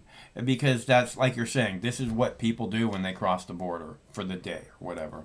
Yeah, and I used to do that with my parents when I was a kid. Before I got my immigration papers, I mean, we used to cross the border, get a border crossing card in the U.S. consulate in Tijuana, and then cross the border. As long as you behave, you should be fine. So go to shopping to the outlet stores, to Walmart, to Target, to Western Auto when that was a thing. And then, and it was nice. And then just come back into Mexico a few hours later, though. And everything in the U.S. was cheap. I mean, even the clothes. You want to buy some good clothes from Hugo Boss and Banana Republic, you go to the outlet at the factory outlets and to buy the same thing that you buy at regular Banana Republic, but way cheaper. So, yeah, a lot of the things in the U.S. are way cheaper, though. Electronics are cheaper. I mean, if you want to buy a 4K... In fact, I was actually looking at... somebody in my social media was posting that they were going to buy like a MacBook Air. A MacBook Air over here in the Costco costs around $899 approximately, though, the new one. Over there, they were paying the equivalent of $1,200-$1,300 for the base model that you pay over here for $8.99 in the American Costco, over there in Mexican Costco. But yeah, I mean, even electronics are way expensive because they're considered imports. The only thing that I definitely find it cheaper in Mexico is the healthcare system and groceries. What about weed? It's prohibited, man. You go to jail. Not anymore. Not anymore. I need to double check on that, and I think it's just Mexico City, not national. Because Mexico City is the most progressive. Well, it became state like a year or two ago.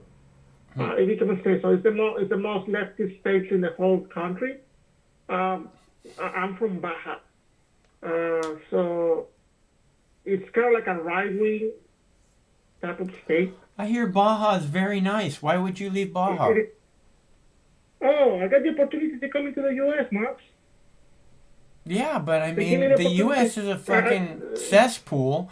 Why wouldn't you stay in Baja, which is a magnificent, nature creation? Oh yeah, I agree to a certain degree, Max. But I mean, jobs obviously pay well compared to Baja. Yeah, but I mean, how many times have you walked around barefoot since you got here? I never like to be barefoot. I knew you were gonna say that, Manny. No, you are missing out, my friend. It's because the over there is too hot. You did actually get burned, like legit. What? You never walk on the sand? I did. Yeah. I did. Okay. But you're talking about Rosarito, and I'm talking about like Yuma, Mexicali, Imperial Valley area, which is that's actually freaking hot. You ever see? It's like 120 degrees average on the summer, man. You ever see the orcas down there? No. No, they have them down there. Oh yeah, no. There's like tours on like a mini chicks tours and stuff to go and see them though. Mm-hmm. And a lot of the people that go there to see are Americans, believe it or not.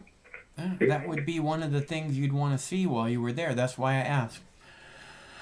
I mean, it's an element, but yeah, I mean, I kind of feel bad for Canadians though, and especially because they don't have the same First Amendment rights that we have over here in America.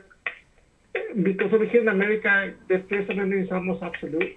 So you can read name camp in front of a synagogue and nothing can happen to you. But over there in Canada, you can go to legit jail just for doing that. Hey man, let me change the conversation. Are you taking the day off on Monday? Of course, it's a holiday. I'm just wondering. I didn't know. I mean, not everyone takes the day off because it's a holiday. People that work at the grocery store don't get the day off because it's a holiday, man. Essential workers, restaurant workers, well, whatever is considered essential because the definition now is so broad. A restaurant is not fucking essential. Define that much. In the last year, that definition has changed a lot. No, it's not. A restaurant is not a... In fact, the majority of restaurants were shut down forever because it's not essential. Right? Well, the dining seating, they were shut down. But the restaurant itself kept open as long as... No one was allowed to sit in there. And most of the restaurants had to close because they couldn't make money without their diners. Agree. So, and the reason being that they had to close because they're not essential. So we understand each other. You understand what you're agreeing to. I know. But again, that's the nuance of the situation, and that's something that it's been defined since last year, Max. We all know how broad the definition has become to the point that it's really hard to get into a consensus what a definition of an essential worker is. But again, yeah, I mean, I feel bad for Canadians though. I mean, they have a drama teacher as a prime minister, and I don't even know how elections work. I think I don't feel bad for Canadians. Canadians always have a smile on their face. They're some of the happiest people in the world, dude. Why would you feel bad for them? they live in a very nice country, man, but they don't have the same rights that we do. I think they have a very high high level of living. I think that they have a high quality of life. So it maybe you might not have this, more money in your pocket, but if your life is not as high a quality, then it doesn't really matter if you have a little more money in your pocket, does it? Well, it's all in perspective, Max. Some people are happy the way they are. Some people are happy with more money. Some people are miserable with more money. Some people have a higher quality of life without money. Okay? The problem with money is that it's never enough, Manny. I know very, very rich people, and no matter how much money you have, it's never enough. Very, very rich people, Manny. Interesting. But anyways, I mean, I would definitely like to go into actually visit Canada because I've never been into Canada. I've only been to the Peace Art Park. And I crossed into the Canadian side of the Peace Art Park just to walk around. But I actually never went to Vancouver because I wanted to go to Vancouver. Yeah, you should. It's like an hour. Yeah. But right now I think it's so restricted. Like, if you want to go to the Canada, you are going to have to quarantine for like 2 weeks in a hotel that you have to pay by your own. Yeah. Which is really freaking sad. And at the same time, I mean, I don't know, Max. I feel like it's going to take a while before I can actually go to Canada and Airbnb one of those places over there. Yeah, I hear you. I hope all this bullshit chills out. I do. I am tired of, looking at people like they're unsafe. Not something that I do. In fact, I've told you again and again, I take every single person as an individual. I don't look at people as if they're unsafe. So, and I'm tired of people being afraid that when they go to the grocery store, somebody's going to breathe on them and kill them. Okay, this is no way to live, people.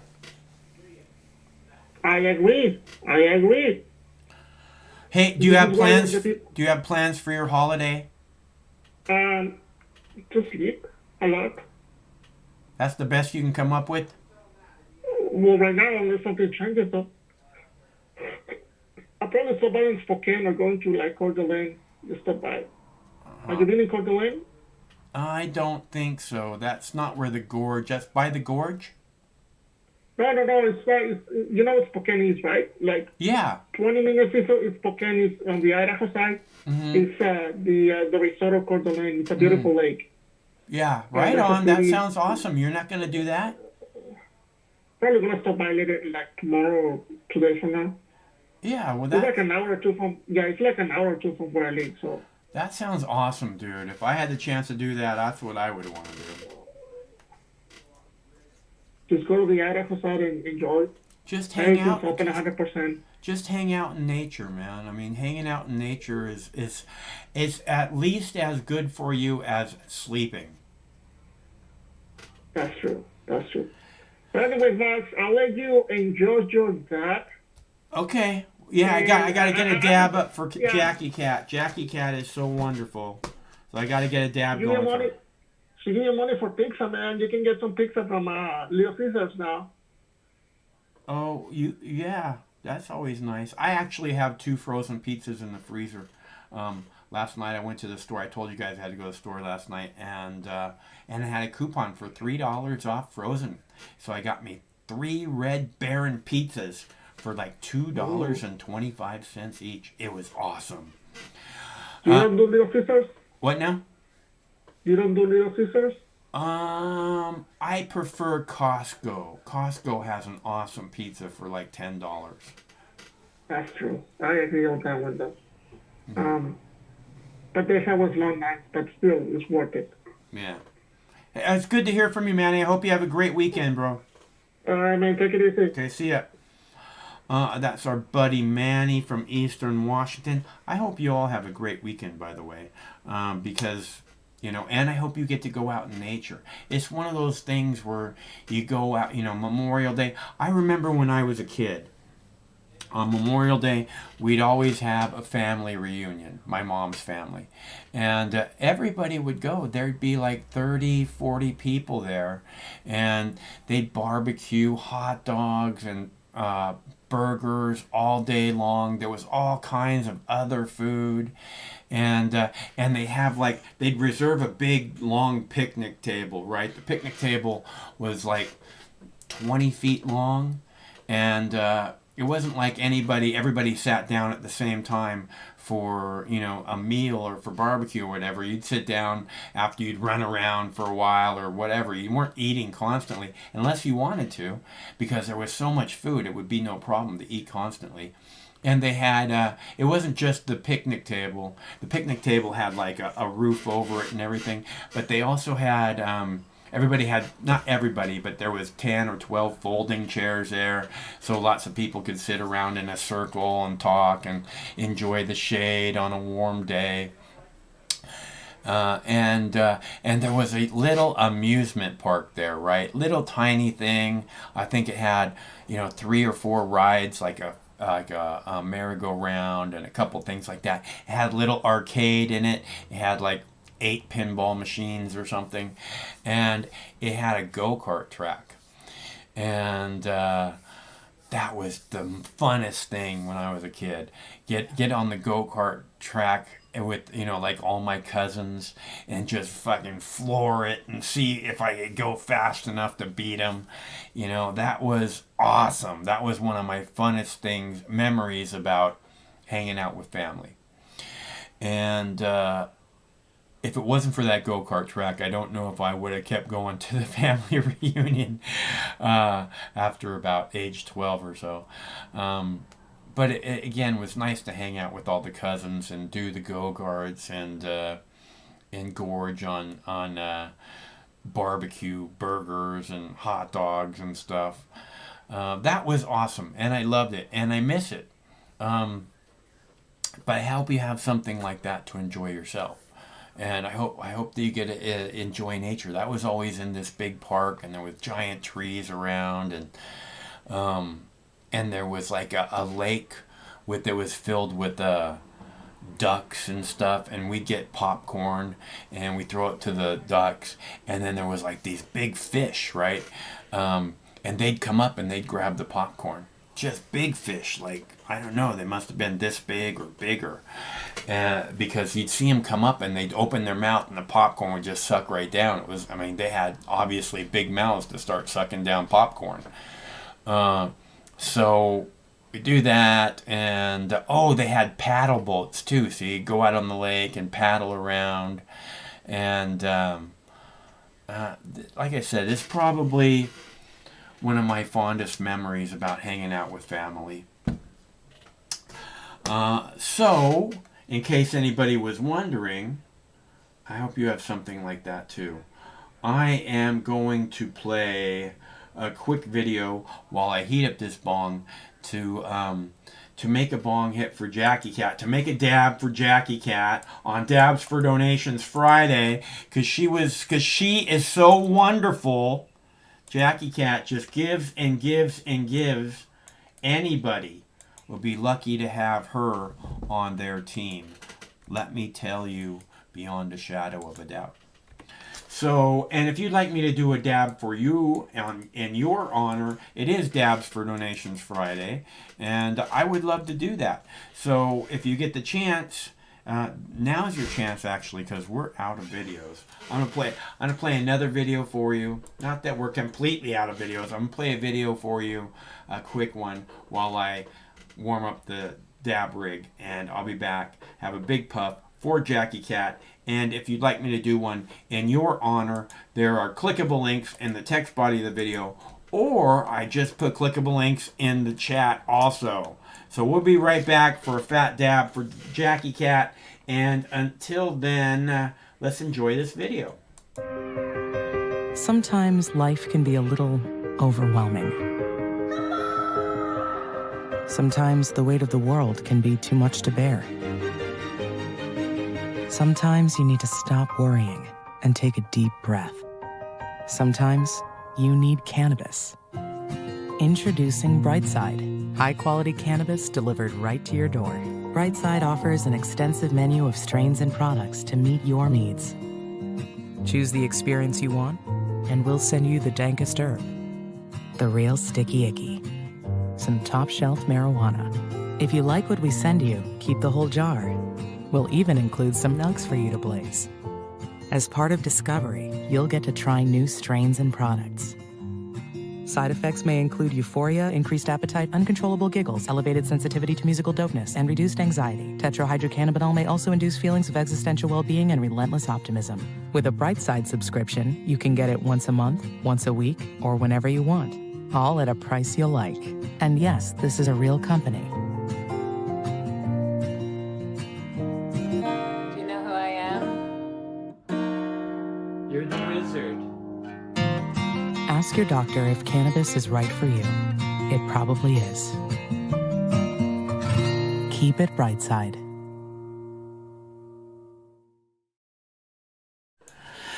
Oh man, do I wish I could meet a cannabis-friendly girl who laughs like that, enjoying her juice box in the park. Oh man, would I love to meet a girl like that. I cannot get tired of watching that girl laugh, grooving on her juice box in the park. That's I want to say it's one of the most beautiful things I've ever seen, because that's how life could be for all of us. It could have been that way for so long for all of us. If we didn't have this horrible leadership, if we didn't have this comply or die police state, if we just had the freedom that we're supposed to have in the land of the free, we could all be laughing like that, sipping on our juice box in the park.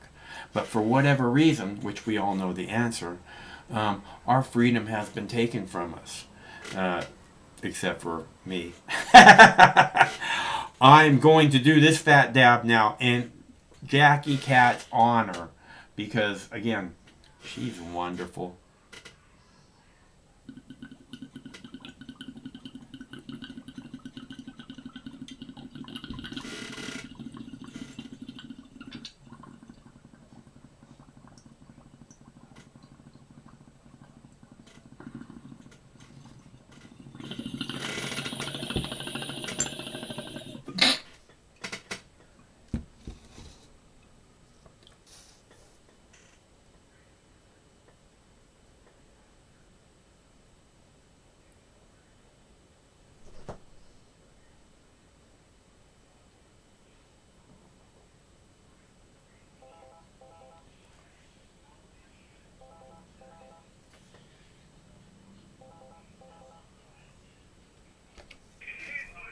Hello, caller.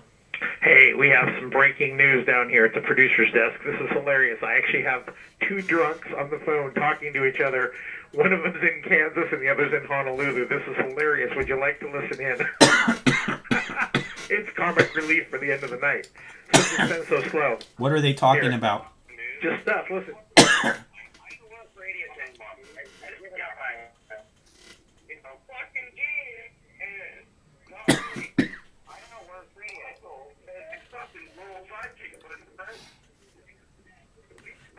Are you able to transfer it to this phone? So I've got Steve McClanahan talking to this crazy guy that I know in Honolulu. You know him too. Are you able to transfer it to this phone? I might be able to. I don't know. I don't think so because they're on my mobile. Oh yeah. Okay. It's okay. hilarious.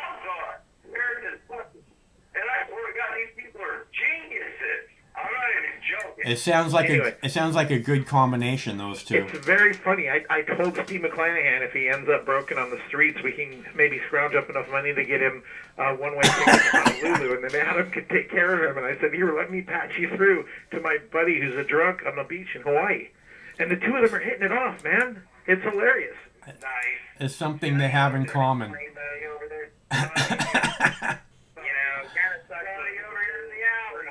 Nothing like two drunks talking over each other on a conference call from, Middle America to Honolulu, right? I think we should start a GoFundMe to get Steve to Honolulu.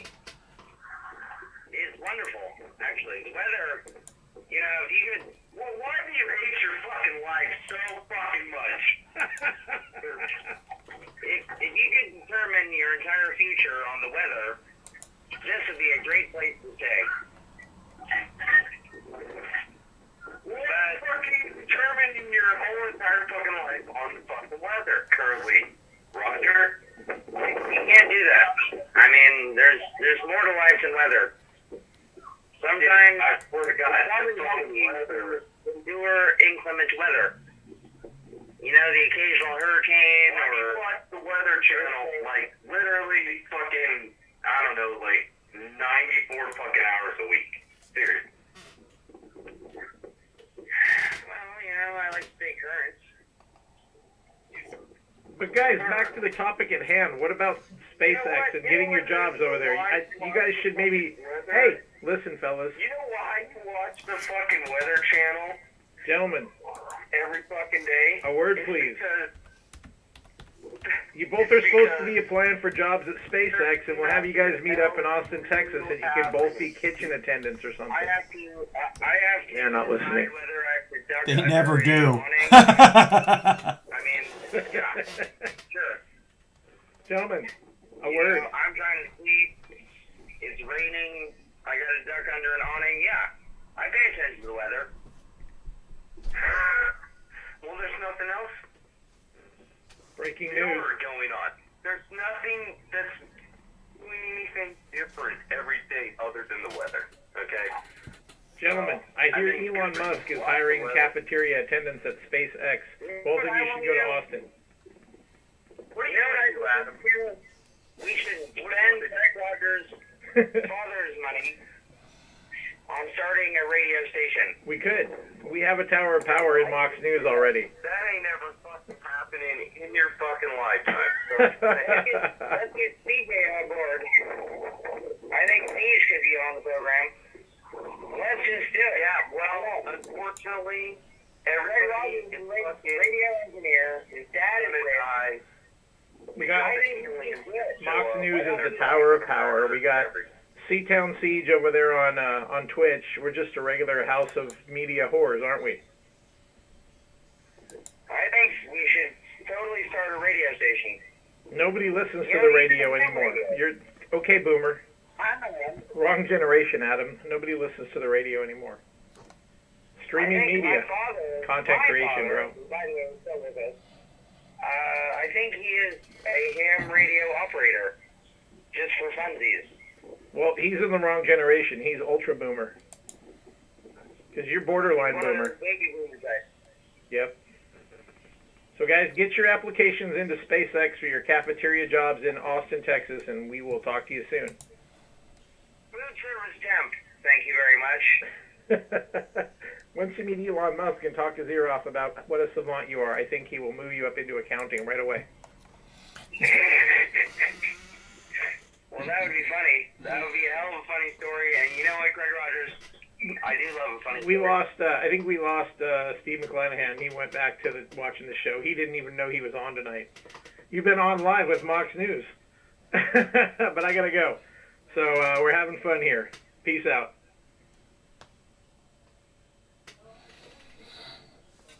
That's our friends, Steve and Adam.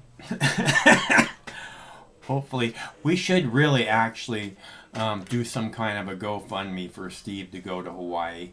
I think it's something that might be life-changing for him, because he really seems like he lives in a very small world, and I'd love to expand it just a tiny bit.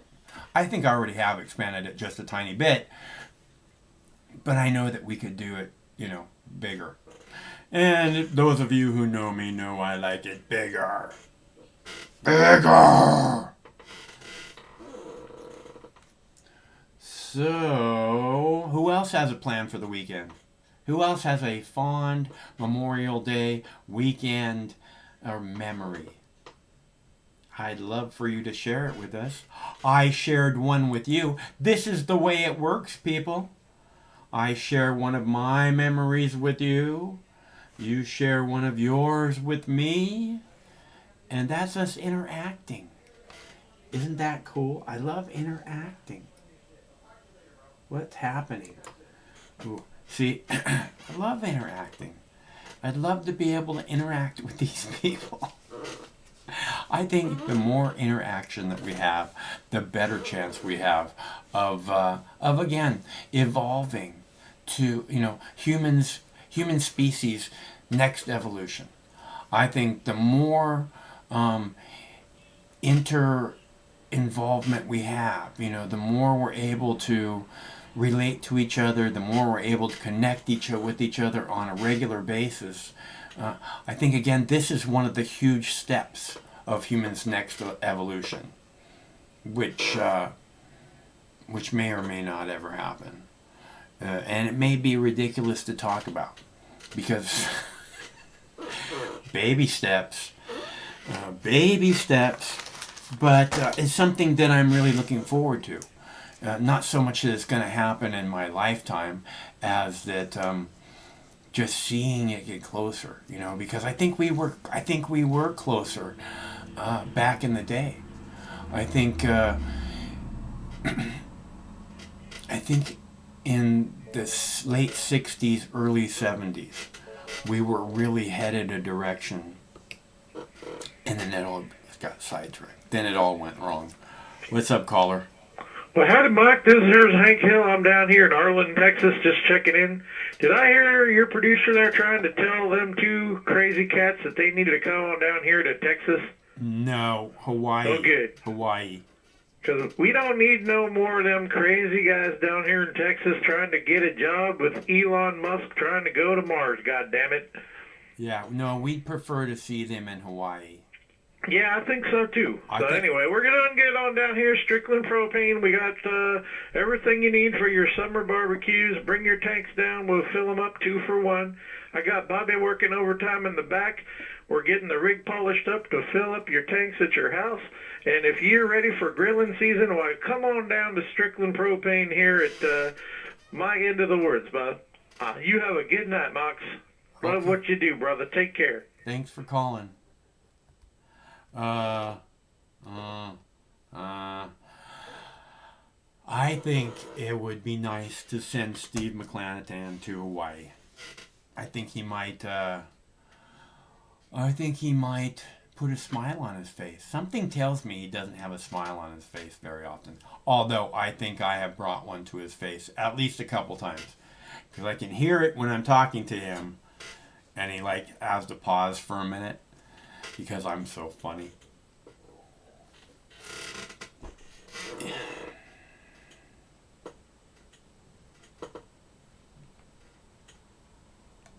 Iowa? Oh, silly people. Where's my beautiful baby? Oh, he went back under the river. He went back. Oh, there's the Pikachu. But Boo Bear went under the river.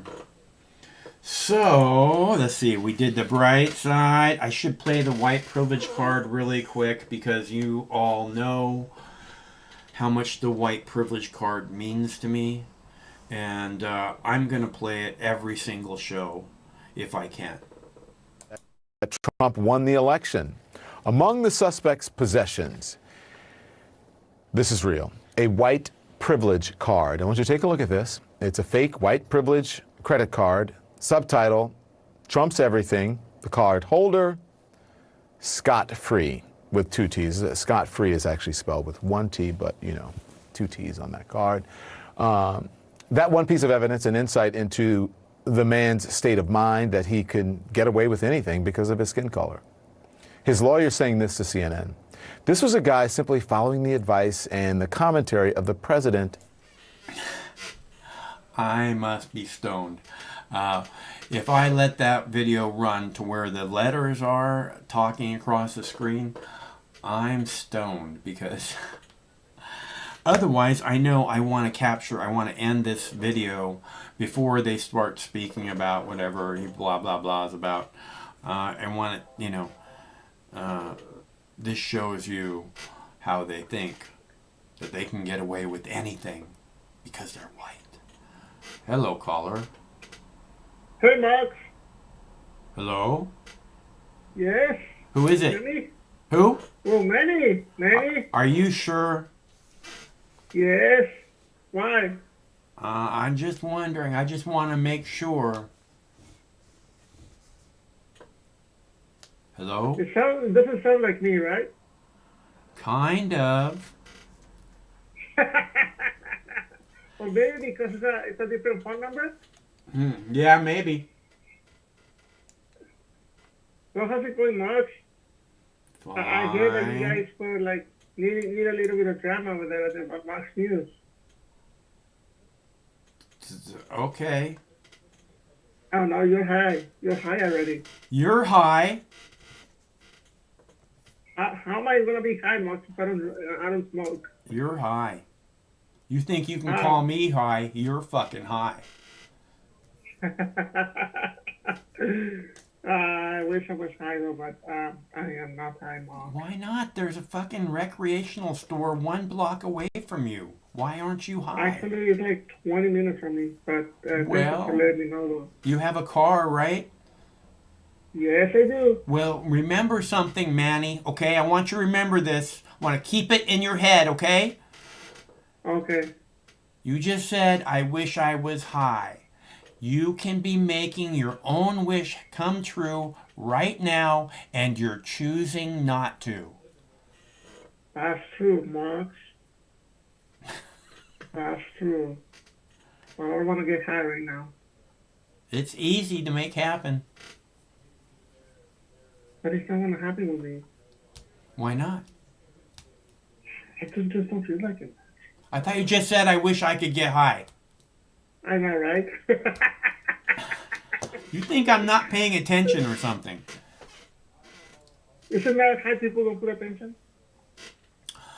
I think that, again, this one of the things that helps to bring you into the moment, Manny, is when you kind of let go and you, when you get high, it's like you're experiencing the moment, right? Because otherwise you wouldn't actually know that you're high. If you were, I talk about this experiencing the moment. Most people are thinking about tomorrow or a month from now, or they're thinking about something that happened hours ago or a week ago. But when you smoke weed, you come into the moment and you go, oh yeah, wow. So, and then I think you start to notice other things when you're in the moment. So it's probably very, very good for people, from what I can tell. I don't know, Mark. I know, Manny, that's your standard answer. Okay, don't get mad, Mark. Well, I don't know. That is not a genuine answer, Manny. So you know. It's a very good answer. All right. No, I just want to say hi, Mark. Okay, Manny. Hope you have a great weekend. You too. Okay. Talk to you soon.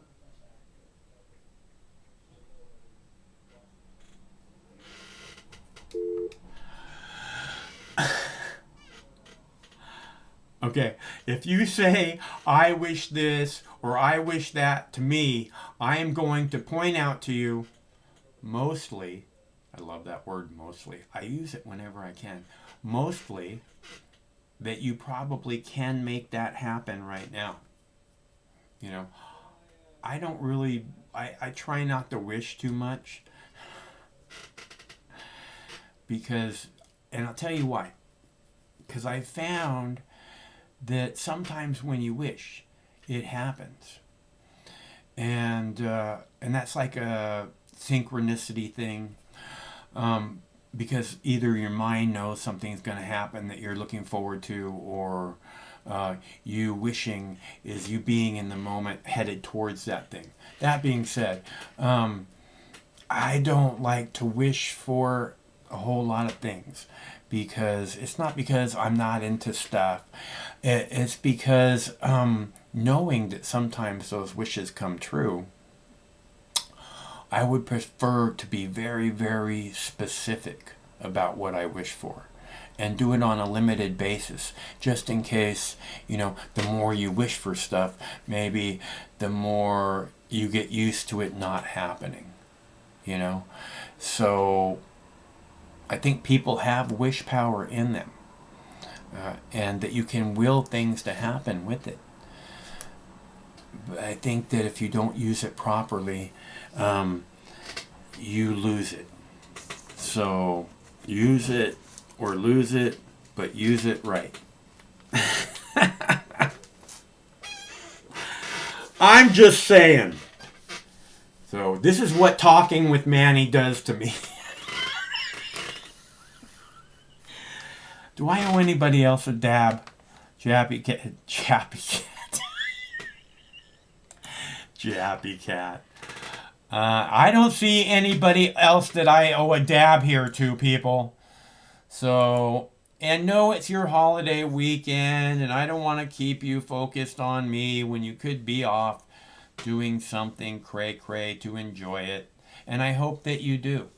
So, that being said, let me make sure that there's nobody else I owe a dab to. No, Jackie Cat. This is how wonderful you are, Jackie Cat. And I don't know how else to say it. Or how else to prove it to you. There's no one else, Jackie Cat. Nobody. Just you, girl. Do you hear what I'm saying? One of these days you're going to have to come to Seattle so we can burn a fatty and enjoy some kind of like Thai food or something. You like Thai food? I like Thai food. It sounds really good right now. Eat this dish. I eat lots of different Thai food. There's one that comes with, I know peanut butter sauce is not a real Thai thing, but there's one that comes with peanut butter sauce, and it's chicken and green beans, fresh green beans, all, tossed in a wok together, and then they soak it in this peanut butter sauce, and I get it real spicy, and I eat every single bite. Just amazing. And there's this noodle dish called Pad Ki Mao. Do you know that one? It's like big, wide, fat noodles. That stuff is amazing. And all kinds of other stuff that I like to enjoy. So, where's my beautiful baby? He's still down under the river. So I hope that you're finding something to enjoy. And I am... Oh, that's great. I'm sprouting. I have 9 more. I have 9 more seeds started right now. They're down here. See, which one's this? This one's lemon pie. Doesn't that sound nice? Lemon pie. Have that one started. I like it when they name them after desserts. Yeah, that one's ready to go in a paper towel. I'll be doing that this evening. Farming. It's why I got the hat on. So, let's see. Where was I? Yeah, Thai food. Oh, man. I'm glad to hear that. You should try the Pad Ki Mao. Pad Ki Mao. Pad Ki Mao. Whoa. I think Craig's got pictures. He takes pictures of all the food for years and years and years. So, Skittles. I have, I don't have Skittles. I have Forbidden Runts. I'm doing that one. It's close to Skittles. I think it's a Skittles cross, actually. Forbidden Runts. Sounds delicious, doesn't it? I have one of those going. I try to start true too. I have the best genetics right now. Some of the best genetics in the world. And I think we're looking good. So I'll be sharing that with you soon. Like I said, this weekend they're going outside. It's finally fucking warm enough for them to go outside. They've been inside in pots for about 2 weeks. They're about this tall. So I hope that's good. I hope everything's going good. I think it's going good. So we're going to put them outside and decide how soon we need to start feeding them and go from there. I think we're probably going to start feeding them pretty fast.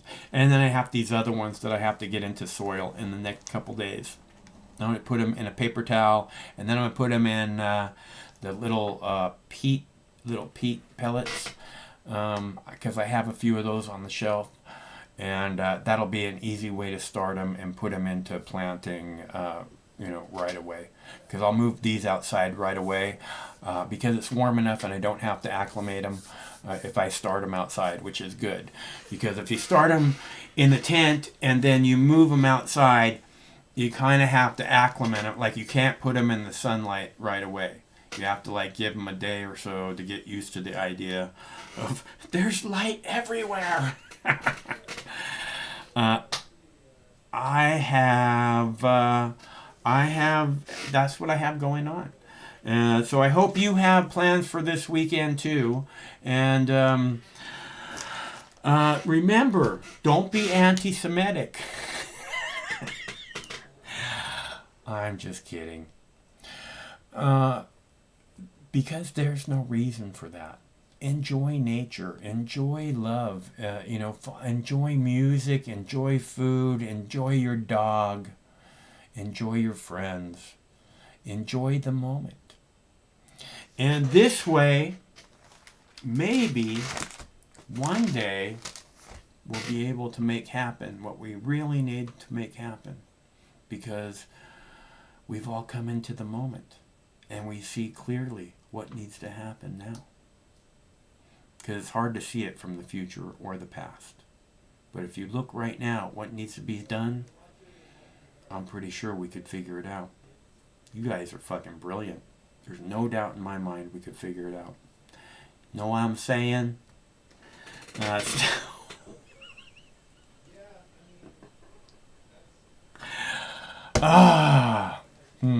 kill me. Nope, no more dabs for donations.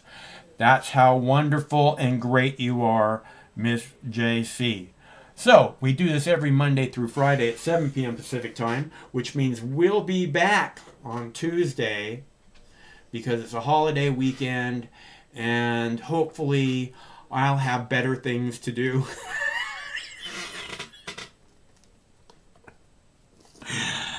So we'll be back on Tuesday. Which means I hope we see you there, because it's always better when you're here. So I hope you stay cool, because don't worry, we'll get through it. No matter which mouth you feed on a two-headed snake, it still shits the same turd. But lucky for you, you have Mox News. More than 10 years. More than 60,000 videos. Mox News has been filtering the nonsense and illuminating the bullshit from your mainstream media. Turn off your TV and turn on to Mox News.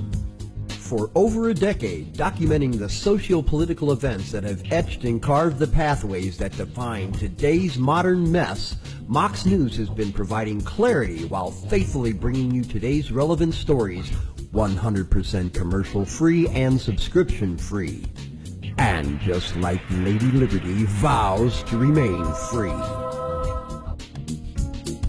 But at this time, we're asking you for your help, your patronage, and your support to keep the lights on and the videos rolling. For less than 17 cents per day, you can become a basic subscriber, knowing that your donation is truly making a difference that will help continue bringing the news stories that make a difference in your life. Turn on, tune in, and drop a couple dimes today by clicking the link below or visiting moxnews.com and show your support at any level. From a single one-time donation or dedicated monthly subscriber, do it now in less than 2 minutes. All donations are safe, securely processed, and verified using PayPal, Visa, MasterCard, American Express, or Discover Card. As always, we're sure you'll find something of interest each and every day. This holiday season, give the gift of Mox. moxnews.com.